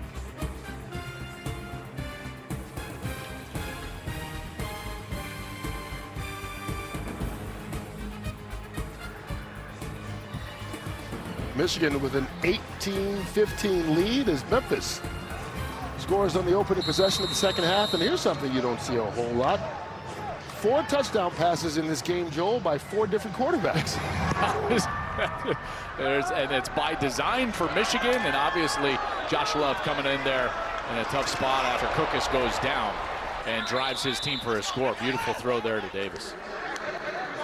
And these quarterbacks from Michigan, as you were mentioning, are rotating every series. So we've got Brian Lewerke, who played really well early in this game. A couple of really nice completions. That one on the outside to Nakua comes back to Hicatini right over the middle of the field. And then you've got Bryce Perkins, and he played really well in spots and got it going on the 2-minute series with his legs. He's able to escape. And then the big completion for a touchdown before the end of the half, also over the middle of the field. Now, Devin, and this is going to take a little longer to discuss, but here's what I think you miss as we take a look at first down here. Colburn, that's a run over the left side. Devin, here's what you miss as a quarterback if you're not out there every time. If you're not the one running these concepts on every single snap during the course of the game, then you miss out on the little things that you do with your eyes that the coaches don't know about. Let's say you run an all-go special, and this time you peek to the left safety, and now the next time you peek to the right safety, and you're playing with the defense with your eyes and your actions on the field. That's something that the other quarterback and the coach don't know, and that's what you miss out on if you're not out there every single series. And so being on the sideline with Michigan, the one thing that I think is really unique about this situation is the communication between Lewerke and Bryce. They're doing a very nice job of kind of sharing those things and not keeping them a secret, as Colburn hits on the left side here for a first down. They're not keeping it a secret. They're kind of sharing that information back and forth, so it's almost like they are getting those experiences, if that makes sense. I tell you, man, sharing is caring, but that is tough to do. That's selflessness. Honestly, folks, here's the deal, and I'll just be very blunt about it. The most selfish guys on teams are usually the quarterback, because you have to be. You're the one. You've got to go out there. You're shouldering the brunt of all the responsibility as a quarterback. You've got to want to be the guy. And you don't want to have to share, and yet these guys are not only sharing time, but they're sharing information in order for the team to be successful. It's like you two sharing the microphone there. You don't even need me. Just keep going. It's a great conversation, because I think a lot of fans wonder, when you've got two guys and they're both having success when they play, how much better could they be if they were the guy? Yeah, it's a great question, and here we go. Corner. You see it, like for instance, if we're talking about Birmingham guys, we've seen Birmingham, and they're obviously undefeated. They had a couple of guys that they believe in, right? And you've got Adrian Martinez, you got Matt Corral, and those quarterbacks went to Skip Holtz, and they said, hey, we don't want to share. We want to try to execute within a rhythm, and he honored that. Lewerke with the big pass and the big catch. Trey Quinn. Big game. And again, 50 yards for Michigan. And Memphis is continuing to sit in this coverage with the middle of the field open. The safeties spread out. Offense, number 79. Correct. It's patched down. All right, we're going. It's going to come back, Joe. Holding on the offensive line. Holding. Offense, number 79. 10-yard penalty. Second down. Yeah, Jarrett Horst. There he is he's trying to come back here and set the edge here on the left side. Let's see, 79. Yeah, he grabs him around the shoulders and just drags him down to the ground. I mean, right in front of the official. And he takes away what was an incredible throw and catch by his quarterback and wide receiver, Trey Quinn. That is just not the play you want to see out of your left tackle. Slant stick switch, don't worry. May not have even been necessary.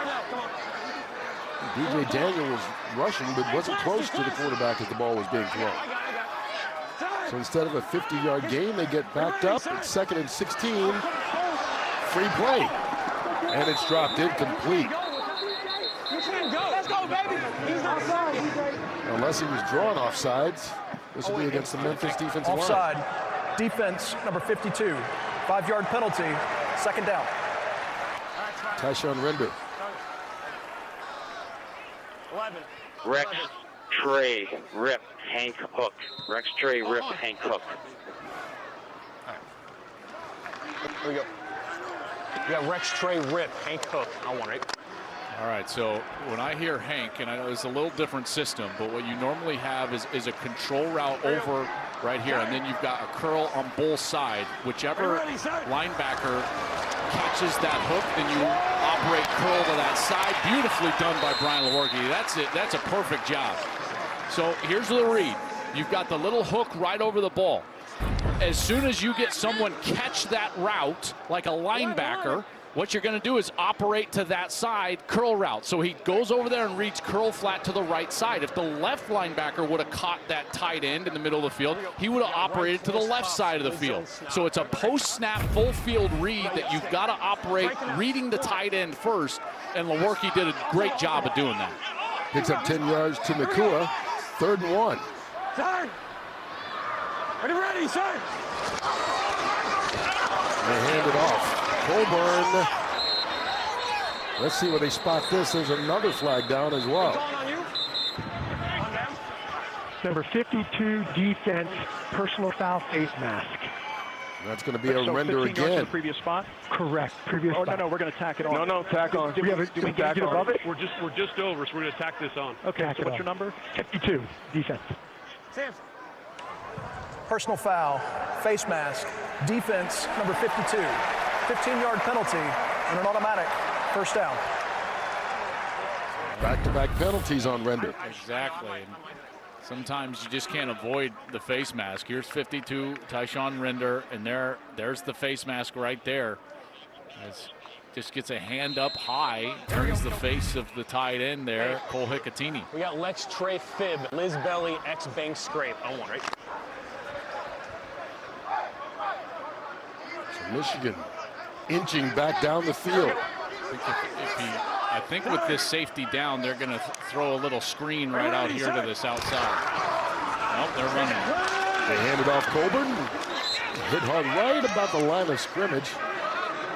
This is why they should. Atkins with the stop. They should have thrown. And he's still down. Yeah, but actually, there's a couple of Memphis defenders down. John Atkins does get up, but still on the field is T.J. Green.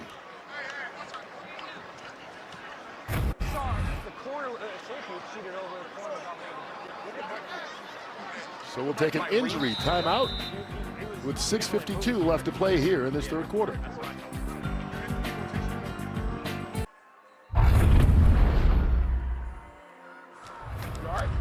Yeah.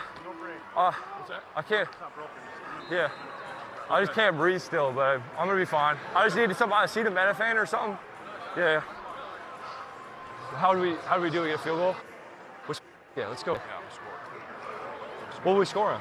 Smash exchange. Joel, what do we throw? If Case Cookus comes back and leads them to a win, he's got to get an endorsement deal out of this. I mean, he has to, doesn't he? Yeah, but he didn't. Looks like he's ready to come back. He didn't use the brand name, though. That is true. Right? Like, you're right. You've got to be more specific. That's right. That's right. A lot of people sell acetaminophen. His agent calling him right now. Next time, say the brand. Lewerke up top. Good coverage by DJ Daniel on the pass to Marcus Sims, who's been pretty quiet today, actually, considering he's their leading receiver and one of the top in all the UFL. You know, he came in a little banged up.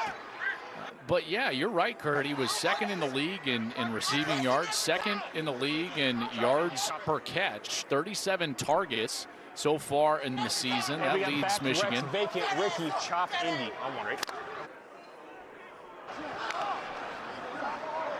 Go ahead. Here we go.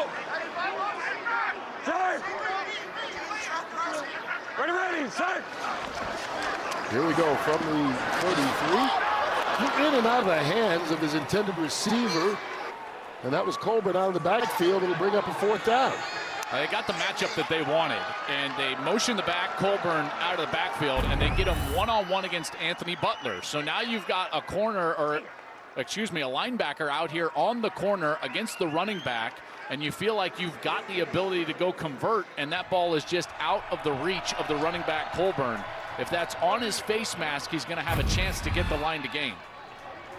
So Jake Bates comes on to try one from 51 yards away.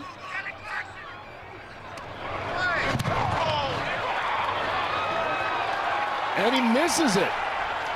First miss he's had at home all season long. And suddenly things are beginning to break Memphis's way. They score at the end of the first half and the start of the second. Michigan fails to put up points, and now Memphis gets the ball back with a chance to take the lead.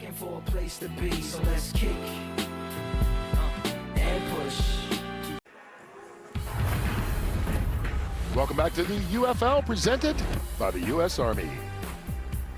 Michigan holding on to a 3-point lead.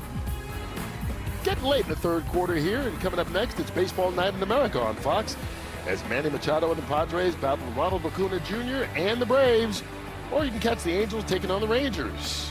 Check for the game in your area. It comes up when we are done here at Ford Field, only on Fox. And there's a guy who's had 3 beyond 60 this year, had been perfect all season long at home and just missed from 51 yards out. Yeah, and you know, unfortunately for him, all 3 of his misses have come against Memphis. His only other 2 misses were in their matchup in Week 5, and here that miss on the last series. And it gives Memphis a chance.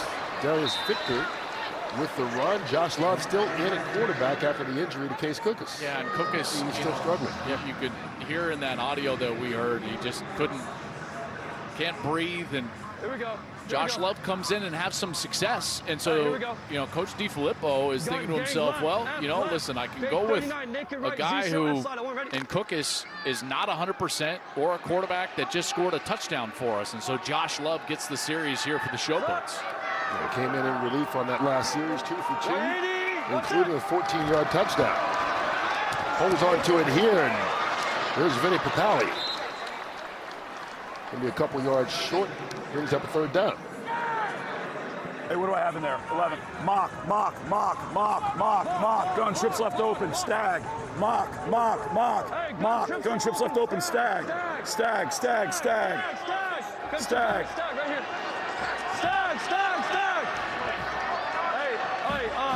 Hey, 200. Sunday, set. Looking for the 49 of Michigan, and they get it. Vinny Papali moves the chains for Memphis. That's a big play for him right there. Really, even more so than the touchdown. That's his best throw of the day, because it's on a 3rd down. You got some pressure there. It's a 3rd down. You got to convert. You get a fist bump from your teammates in the huddle. Nice job by Josh Love. Gun, trips right, 3-jet salsa. Get your pump, X out and have XL alert. Run it. I'm ready. Perfect in his first 4 passes, and Cookus, you can see, wincing anytime he throws, so that does not look promising for getting back in the game. Here comes the delayed blitz. Love gets it out to Papali, who lost his footing. Picks up 8 yards, but it could have been even bigger. Yeah, it could have, but I tell you, Josh Love is doing a nice job here, Kurt. Watch, he's going to get the pressure off of this side, so all he does is he replaces the pressure with the ball. He's got Papali right there on a bit of a break route. He steps up, knows he's going to get hit. Papali needs to stay on his feet, obviously, get the line to gain. But Love doing a good job recognizing what he sees and then just taking what the defense gives. And this is something that Coach DiFilippo has been saying on that microphone all day long. Just take what the defense gives. Here's another blitz. Exchange messed up, but Love falls on top of it. Okay, 3rd and what? 5. Okay, here we go. Hey, we got to cross the 40 to get in field goal range. Here we go, 11. Hey, gun dizzy right, 300 jet dragon lion. Gun dizzy right, 300 jet dragon lion. Gun dizzy right, 300 jet dragon lion. Hey. There's a Showboat. That's Tunstall, James Tunstall. For an injury to an offensive player, please reset the play clock to 16 seconds. He was slow getting up a couple of plays ago and stayed in the game. Dragon Lion here. It looks like he can't continue right now. Hey, we want the 1st down. Obviously, it's 3rd and 5. If not, okay, we just can't take a sack and get out of field goal range, okay? All right? All right? Hey, if the party of the Red Seas happens, remind your back to get out on the check through it, right over the ball, okay? Let's go. Blast. Oh, so am I. I'm having a blast calling plays for you. Get your ass in there. Let's go. Hey, give me one more time. You got it. Yeah. A reminder, Joel, this thing is as much mental as it is physical sometimes. There's no doubt. Good job. You know, and they're running this dragon lion concept. Play clock's going to stay at 6. So for those of you at home, this is true West Coast football terminology, meaning that old West Coast system of Bill Walsh. Dragon is a slant drag on one side of the field. Lion is double slants on the other side of the field. Josh Love needs to determine pre-snap which side he's reading. Flip one more time. Flip one more time. Adam. One more time. Gun dizzy right, 200 jet dragon lion. Gun dizzy right, 200 jet dragon lion. Hey, you got 16 seconds. 200 jet dragon lion. Dragon will be to the right side. Strong side, so you've got dragon, slant, drag, and then double slants here. Love fires it, and it is caught by Anderson. We'll see where they spot this ball, but it got him inside the 40, which is what you heard DeFilippo say. Hey, they gun needed trade to be in right, field goal gross. range. Q8 solid smash. Gun trade right, gross. Q8 solid smash. Q8 solid smash. Come on, ready? Needed 5, got exactly 5. You know, First down. In the offenses that I ran, Q8 was a sprint out, and then smash would be a hook and then a corner right there. There's the sprint out. Low, can't find anybody open and throws it away. Okay, 2nd and 10. All right, here we go. All right. Hey, 12. 1 back, 2 tight ends. Hey, twins. Hey, let's go twins right. F orbit, pepper, double hinge. No pump. Gun, twins right. F orbit, pepper, double hinge. Hey, gun twins right. F orbit, pepper, double hinge. Come on, ready? Twins right, F orbit is the formation and the motion. Pepper right is the protection. Double hinge is the passing concept. Love throws up high, and it is caught. Jonathan Adams. That's his first catch of the day. Yeah, he's been really quiet, and this is a guy that is very talented, but boy, his just physical stature at 6'3", 220, that's who you want, and he's over on that left side. It's one-on-one, and a hinge is just a little drop out to the back shoulder, and that's good timing by Josh Love. And this protection, Kurt, although it hasn't been perfect, it's been better with Josh Love in the game. The timing of this passing game has been much better over the last couple of series. He's 7 for 8 after that 11-yard completion. There's Victor with the run, cuts it back inside the 20, down to the 18-yard line, his longest run of the day, and suddenly Memphis getting it going on offense after the 9-yard run. We'll see if they even snap this one before the end of the quarter. It doesn't look like they're going to get one off. So Case Cookus leaves with an apparent rib injury, and Josh Love comes in the game facing his former team, the team that benched him in week 10 of last season, and he is driving the Memphis Showboats down the field, looking to take the lead in Detroit.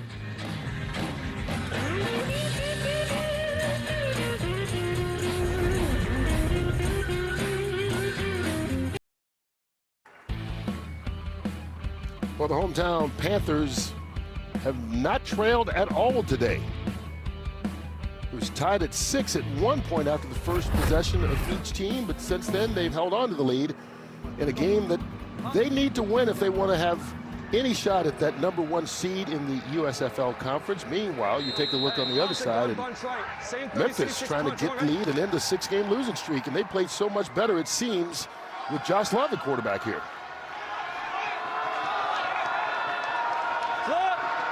He's come in for the injured Case Cookus on the last drive and led him to a touchdown. Darius Victor. Victor on 2nd and 1. Doesn't get it, so we'll bring up a 3rd down. Good play, Bree. Good play, Bree. 11. Jimmy, I'm an ice cream here. Hey, mock. Hey, actually, I'm going to go pickle. Mock, gun, do it right close. 35, Charlie Reed pickle. F us. Hey, gun, do it right close. 35, Charlie Reed. 35, Charlie Reed, out pickle. Yeah. Sunday.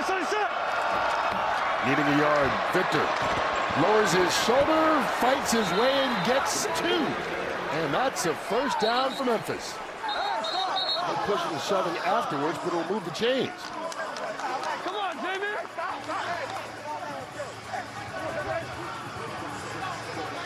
That's a good, tough run from Darius Victor. This is a guy that is cut low to the ground. 5'7", 230 pounds, and he needed it. See those legs churning, those thick thighs save lives. One of the greatest sayings ever. 180, what's that? Here comes the blitz from the linebackers. Love hit as he throws.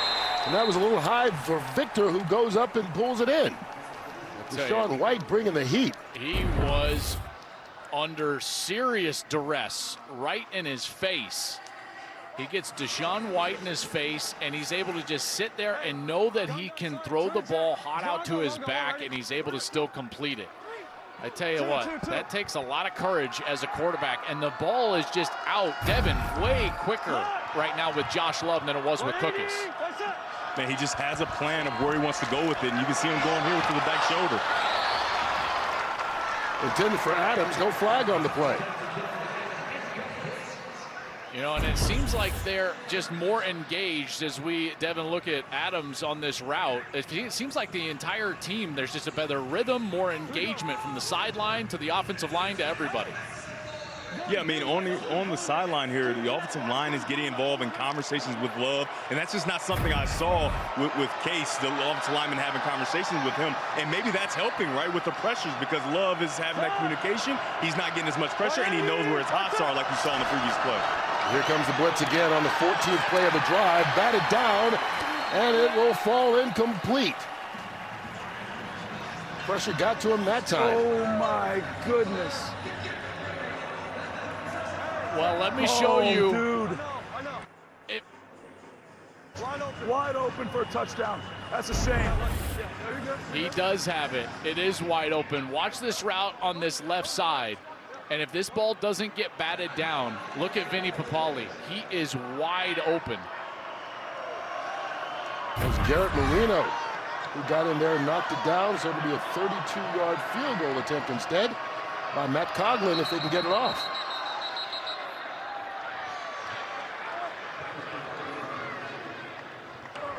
$12 men, offense, 5-yard penalty, 4th down. Guys, a 37-yard field goal attempt by Matt Coughlin. Kurt, did you see Coughlin say, like, hey, relax, like, don't burn a timeout? Like, basically take the delay. Like, I'm fine. Back me up 5. I'll be fine. I've never seen that from a kicker. Normally you see a team kind of panic and take a timeout right there, which I think that the timeout is more valuable than the 5 yards. And Coughlin alertly just calmed everyone down and said, all right, we'll be just fine. Back us up, and I'm still going to make it. Yeah, because you're still inside 40 on the attempt, so shouldn't make a difference. We'll see. And it doesn't make a difference. We're tied again. Memphis, 3 consecutive possessions. They put up points. John DeFilippo thinking it could have been more. And right now, Mike Nolan trying to figure out how to get his team going. Josh Love, that close to taking the lead. They don't, but they tie it.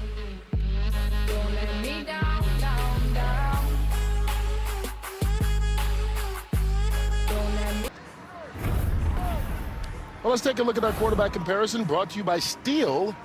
And those are the 2 guys who have alternated series today for the Michigan Panthers. And they've been pretty effective, you know, although they have slowed down after those opening 2 series when they each got a touchdown. Perkins in the 2-minute right before the half, he was able to get in the end zone. And then on the other side, both quarterbacks we've seen, Cookus knocked out of this game, it looks like, kind of holding his ribs there on the left side. And Josh Love has come in and led a couple of scoring drives. That last one for a field goal. Before that, they went down and got a touchdown, and that's why we're tied up at 18. And so the question kind of becomes for Michigan here. Now you got 11:55 left. You're still vying for a #1 seed in that USFL conference, and you might be looking for, like, well, who is going to be the guy when we face Birmingham? There's Terry Wright on the return. Well, those two teams actually, Birmingham and Michigan, already played early in the season, and Birmingham won it 20-13. And, you know, that was a game, though, and we've seen a lot of Birmingham over the last couple of years. Birmingham, they did not just blow out Michigan. Michigan had the ball in the red zone with a chance to tie it, and they got stopped on a 4th down. But, boy, Birmingham has been so good. Since they've gone to Adrian Martinez as their full-time quarterback, they have been almost unstoppable. And this Michigan team's got their work cut out for them. I don't know if they can rotate quarterbacks and beat the Stallions. Well, Perkins throwing like that to a wide open receiver will help. Trey Quinn makes the grab. And as much as they've worked together today, Devin, you still got to go out there and try to win the job. And Perkins has done a heck of a job today. I tell you, when a throw is there to be made, he has been making them. That's a beautiful one to the corner. And not just the throws that are there, the ones that aren't there. He finds a way to use his legs and make plays. Yep. His comfortability and poise has been very exceptional today. He'll pick up 20 yards on that for one. that matter. And remember, Danny Etling is the guy that they're both starting in place of, as Colburn has the carry. Etling missed the last 2 games with that. You can see that left hand wrapped up. And he says he should be ready to play again next week. Yeah. Throw that in the mix. But again, you know, ask Drew Bledsoe how it is, you know, to try to come back after injury. I'm not saying these guys have played to the Brady level, but Michigan's playing really well with Lewerke and Perkins. And Perkins, last week, 11 of 13. This week, 6 of 8. He's playing incredibly efficient football. He leads them down in a 2-minute series.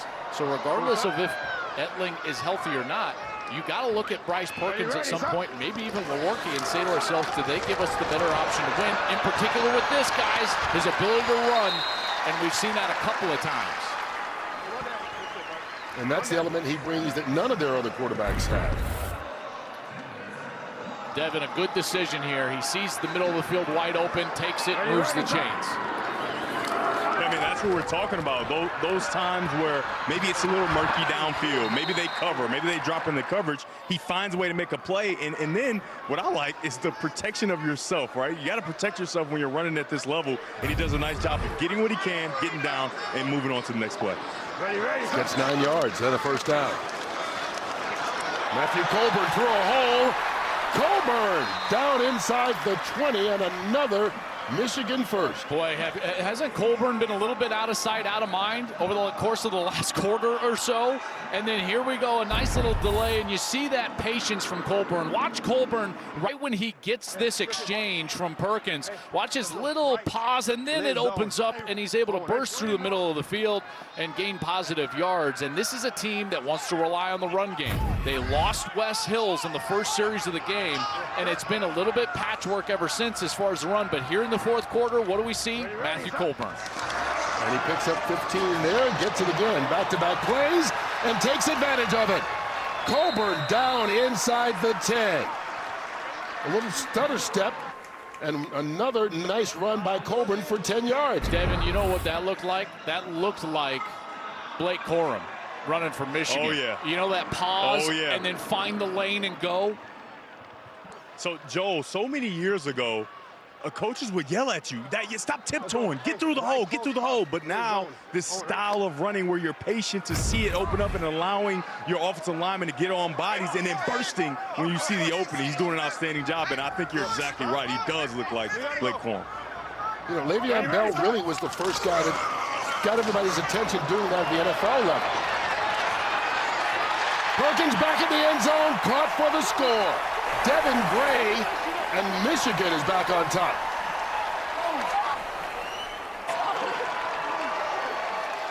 Penalty, we play first down. An eligible player downfield. Offense, number 72. 5-yard penalty, first down. Well, that's coming back because of the penalty.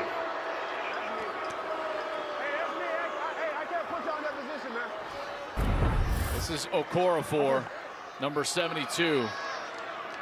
And this play takes a little bit of time, and it's an RPO. So they're blocking the run play. They're absolutely downfield. There's no question about it. There it is right there. He's way downfield, and he's just trying to jog down there, Devin, like he's a skinny wide receiver. He's like, maybe they won't notice if I just jog like I'm running a route. So it's still first and goal, but instead it's from the 13. Perkins brings it down, spins, got room, down inside the 5. They've been good in the red zone tonight. They have been very good in the red zone. Here we go. Let's go. Rex Trey, Liz zone. Rex Trey, Liz zone. Right, let's go. Hey, Rex Trey, Liz zone. On one, ready?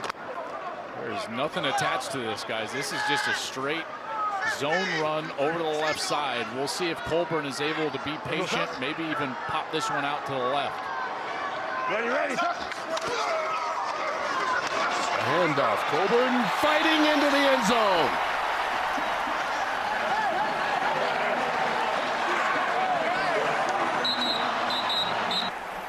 Flags. This will be after the score. You got a flag down.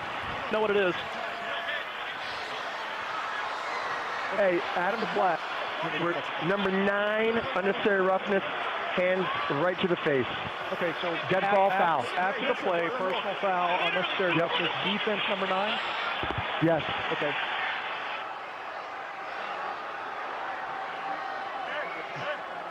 So the 3-yard touchdown will stand. What half do you want to that? Left pass, going for 1.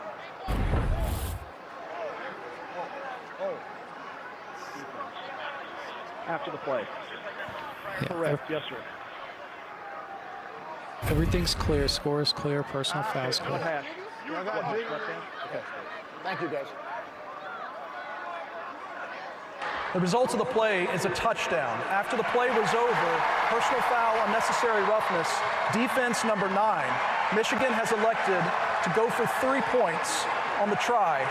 That penalty will be enforced from the 10 to the 2-yard line. Our guy should not have grabbed his face mask. Number 9 actually pushed dude right to the head. You can't do that. But did he react to the guy pushing him? Is what it looked like. This is a regular block. Regular block. You can't do that. Okay. That's a huge penalty. The explanation. Yeah, it really was. You're exactly right, Kurt. And Roberts has got to control himself right there in that moment, because now think about it. Now it's 7.5 minutes left, and now Michigan's got a chance to put up a 3-pointer here from the 2-yard line, which obviously would give them a 9-point lead midway through the 4th quarter. Ready, From 2 yards out, Perkins keeps it, and it was tipped at the line of scrimmage, and that was enough to prevent it from being caught. Tyshawn Render got a hand on it, and that was the difference. But nonetheless, Bryce Perkins leads Michigan to the score. Matthew Colburn fighting his way into the end zone, and Michigan regains the lead by 6.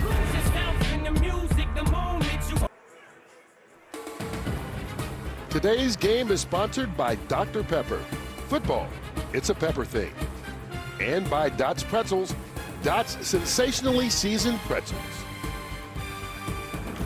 Well, this is the opening game in the UFL of Week 8. Action continues tonight on ESPN2 as the Houston Roughnecks take on those undefeated Birmingham Stallions. Then tomorrow it's DC against St. Louis at noon Eastern on ABC. And we'll be back here on Fox to cap off the weekend with a Lone Star State showdown between Arlington and San Antonio. That comes your way at 4 o'clock. Right now, a bit of back and forth game. Early on, lots of scoring. Then it slowed down for a bit. And here, both teams going at it in the second half. Michigan with that touchdown retakes the lead 24-18. Titus Red back deep for Memphis. Out across the 30. Ran into his own man and finally brought down. Let's check in with Devin Gardner with the latest touchdown score. Yeah, we started the game together, and we talked about how influential the run game is for this offense and the success. And then there's the dry spell in the 3rd quarter, and in the 4th quarter, you pick it back up. Talk about that last drive and what you saw, and talk about the patience in the burst. Man, it's just, when it comes down to it, it's just a matter of being where you're supposed to be when you're supposed to be there. You know, sometimes when you get the opportunity, it might not be what you want every single time. That's why you just got to keep pressing on, and we've just been pressing on and, you know, trying to make the most of our opportunities. Joel and I have been raving about that slow to the hole and then burst. And sometimes you go lateral, sometimes you go vertical. Where'd you get that running style? Who do you kind of model that game after? Shoot, shout out to Wake Forest, man. If you don't know, you won't know. But go look at the tape. Go look how they run the ball. Go look how they run the inside zone. You know what I'm saying? Credit to my running back coach, Coach Hunt at Wake Forest, really teaching me that patience, pressing it to the line. You know what I'm saying? So, yeah, that's really where I get it from. And, you know, the biggest thing is patience when it comes to this game. You can't be too fast. You know what I'm saying? You got to let the play develop, and you got to be you know, where you're supposed to, like I said, where you're supposed to be when you're supposed to be there. When Wes Hills goes down, is there a conversation with the coaching staff to maybe not put too much on you and kind of save you for this fourth quarter run to weigh on this defense? It's just war. You know what I'm saying? Like, it's war. Like, shoot one man down, like, we all got to carry him. We all got to make sure we're extra locked in the details and doing everything we're supposed to be doing. So, you know, we're doing our best to carry him right now, and you know, we're pretty confident, and we're excited to get our next opportunity. Got a little more game to go. Keep fighting for that #1 seed. Yes, sir. You bet. And Colburn, his most runs of the season with 18. He's been in on 46 of Michigan's 47 plays on offense. Sunday. And right now he will watch as the Memphis team may have jumped early. I think it may have been the center, Jordan McRae. 51 on this side, so 77 false start. False start, offense number 77. 5-yard penalty, first down. I think they had a couple of guys they called Jerron Jones. Gun dice right, 52 Guppy, halfback wide. Gun dice right, 52 Guppy, halfback wide. 52 Guppy, halfback wide. I want ready. Here we go. Come on. 19 combined penalties. Set. 180. What's up? First and 15. Blitz coming. And it got there. Sean Mahone, the safety on the delayed blitz, and it winds up being a sack.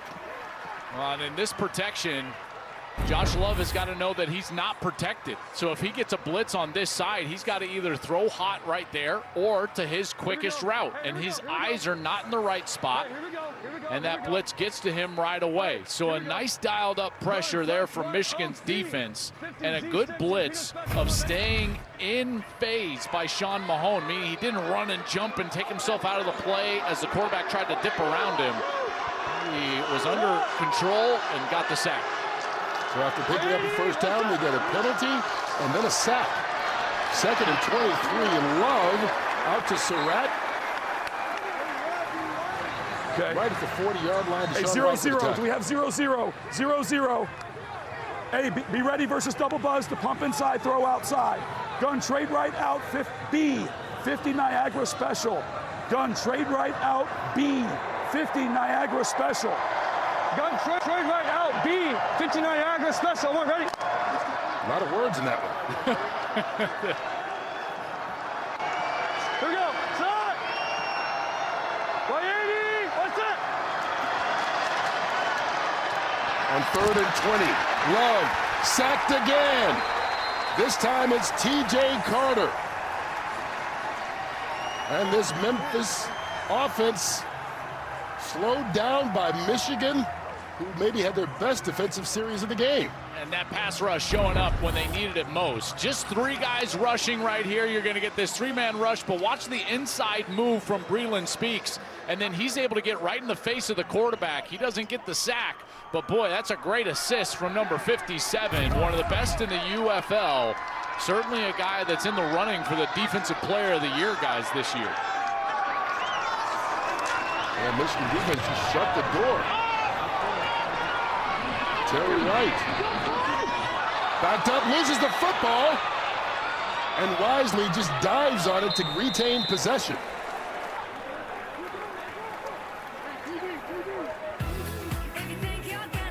Time to celebrate, Michigan defense.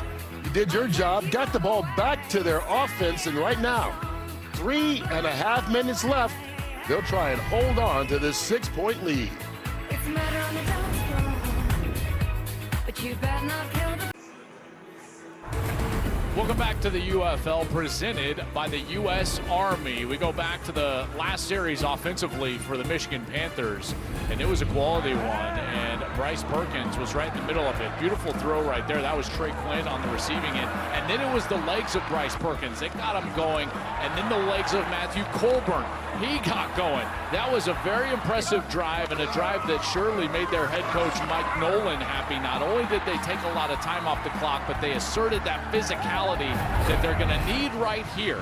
They are up right now 24-18. There's 3:39 left. Bryce Perkins now back on the field. Kurt, I love this move because guess why? Those legs of the quarterback are vital in these situations to try to pick up those first downs. If he can steal a couple of first downs, you could maybe end the game with your offense on the field.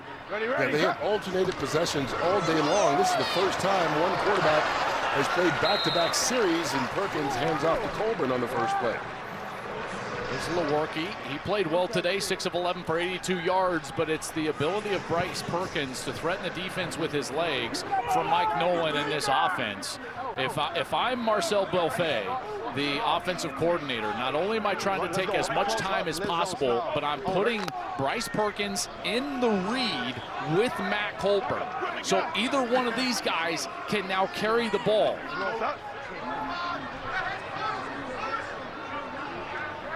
Ready, set.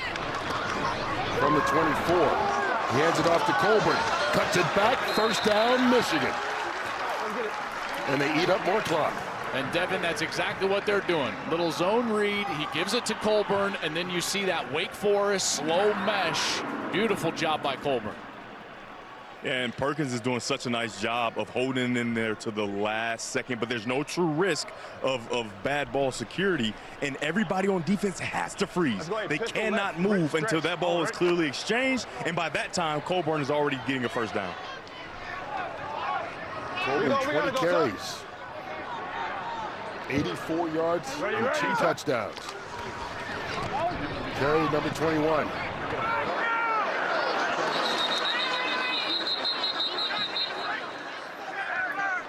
That most likely will take us to the 2-minute warning, unless Memphis calls a timeout. Timeout does. Memphis, their first, 30 seconds. Please reset the game clock to 2:11. Well, if you want to build off of this run game, if you're Marcel Belfait, the offensive coordinator with Bryce Perkins, and Devin, I think he would be perfect for this. Yeah, okay. You get right back into that zone read, So just read it out. but then you Take your first also 5, okay. put Get ready, climb the a pocket, little yeah. flat route with the tight end to the side the quarterback would run. It becomes a triple Right, close, option. lead. If the tight end's wide open, you can dump it to him, and if not, the quarterback can run, or you've obviously got the running back as well. Yeah, and what you're explaining there is there are all ways to continue to have the clock running. That easy little dump off with the slide of the tight end, whichever way he goes, that's exactly what you want at this time, and this is truly winning time. Ready, set. Perkins dumps it off, crossing across the middle of the field is Devin Gray. And Gray, did he get enough for the first down? Going to be a couple yards shy. They'll spot him saying he got out of bounds before he was able to reach out. With the clock still. I'm not going to make a timeout 4 seconds. I'm not going to take a. Yeah. Even though we went out of bounds, clock rules outside of 2 minutes. They run after the ball is set, and we go to the warning. Bryce Perkins trying to hang on and lead Michigan to their 4th straight win. 2 minutes left, and they're up by 6.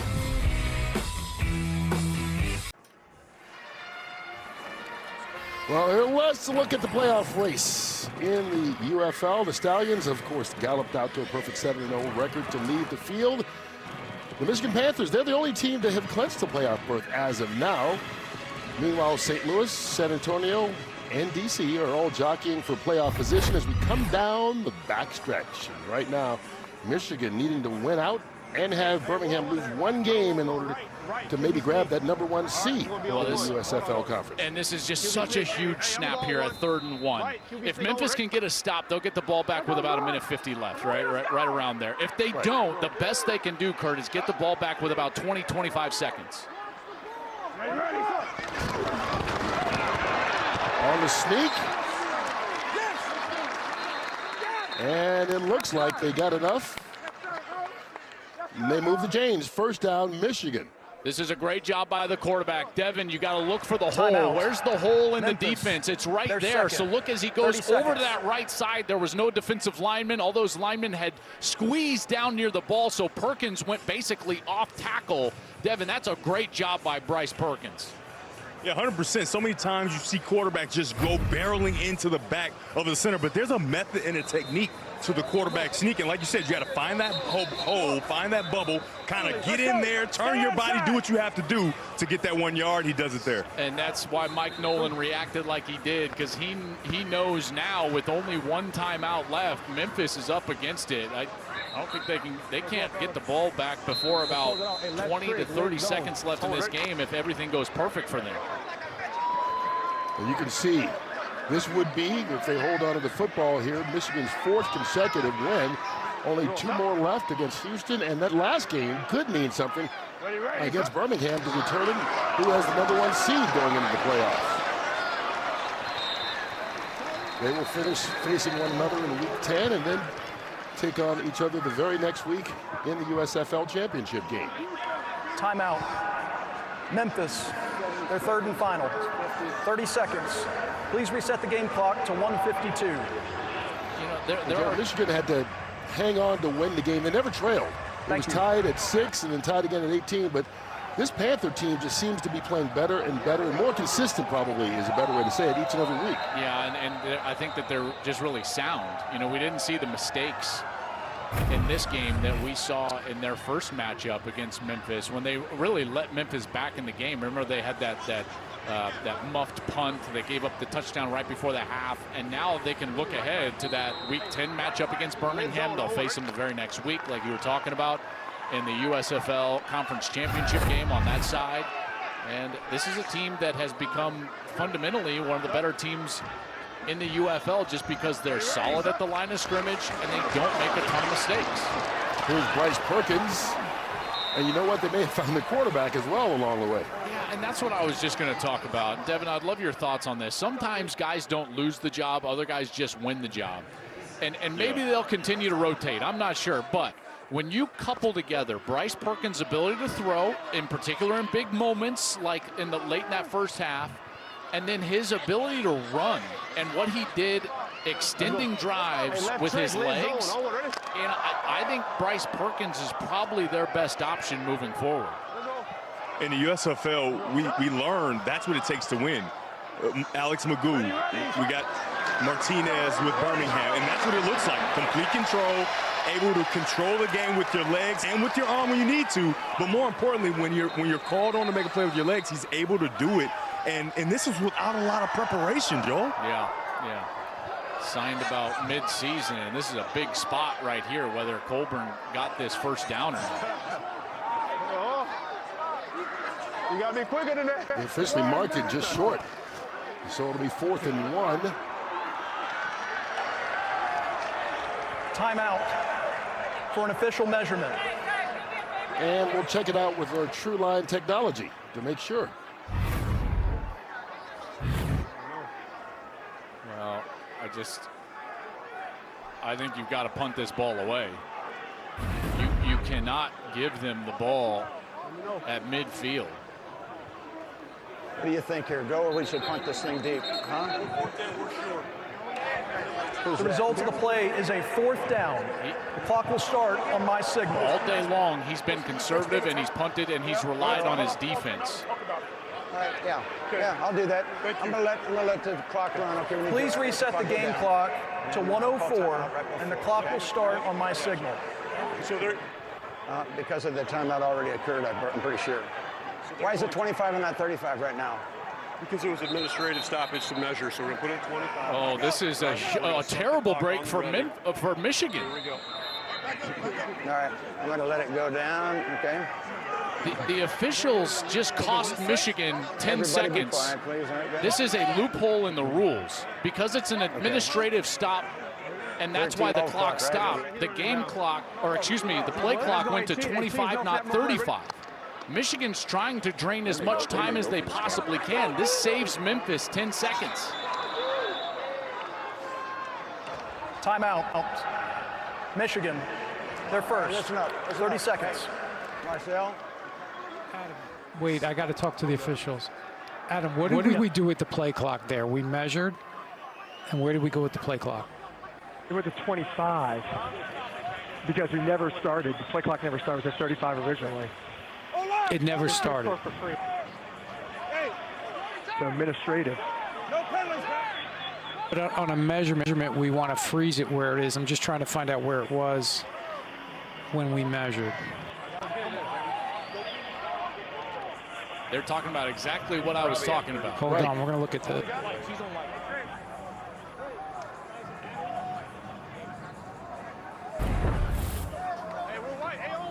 And then they measured. Guys, come with me to John. Dean, what do you want to do? Ready. Hold on, we're just going through the sequence.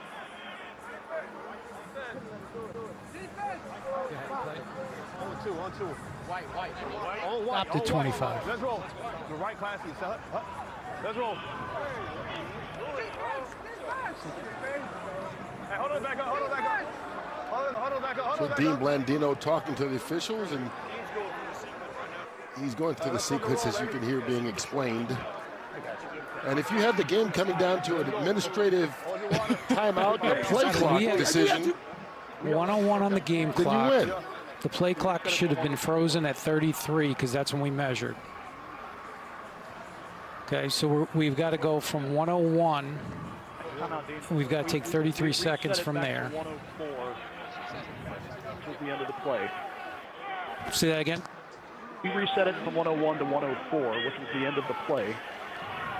104. Play clock was at 33. All right, so we're going to subtract 33 from 104.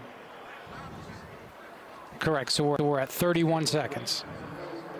All right, so there's going to be 31 seconds on game All clock. right, so they gave him the 10 seconds saying the play clock started. We'll get Dean to explain it to us once he's done talking to the officials on Correct. the field. But as you said earlier, The play Joel, clock did now not start this is a big correctly play. on the previous play. There should have been 33 seconds, which would have run the clock down to 31 seconds.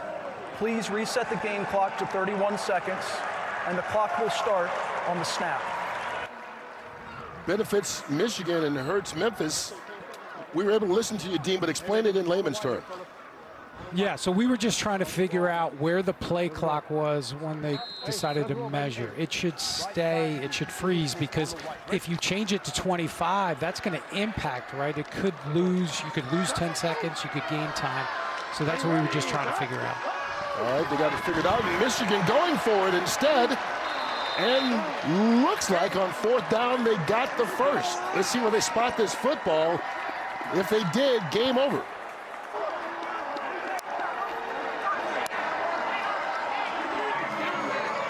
They were 24 inches away. Perkins kept it on the quarterback sneak. They spot it. First down, ball game. Wow, what an aggressive call from Mike Nolan. Here's Perkins. Now he doesn't have that little bubble in the defense. Maybe he could have gone right, but look at him just go right up and over. Great job by their middle of their offensive line. Jacob Burton, Noah Johnson, Ryan Nelson up front, winning the line of scrimmage, and Bryce Perkins getting that first down for Mike Nolan. What a performance by him at the end of each half, guys. Getting a touchdown before the end of the first half, and then they're closing out the game with the offense on the field. That's the end of the game. And so Michigan gets its fourth consecutive win. They go to 6-2 on the year. They finish 4-1 at home. Our player of the game presented to by Simply Spiked, and it's the running back who did all the work today. I tell you, he was great early, wasn't he? And then he was great late. First quarter and fourth quarter, and that's what you need to close it out. That's what you need if you're going to play this style of football. If you're going to lean on your run game, you got to have someone that can close it out, and that's certainly what Matthew Cloburn was able to do. 23 carries, 93 yards, 4 a pop, and a couple of scores in that one. What a game for him. Michigan never trailed, but it was a tough one. They win at 24-18. The final coming up next, baseball night in America on Fox. For Joel Klatt, Devin Gardner, and our entire Fox Sports crew, I'm Kurt Menefee. We'll see you.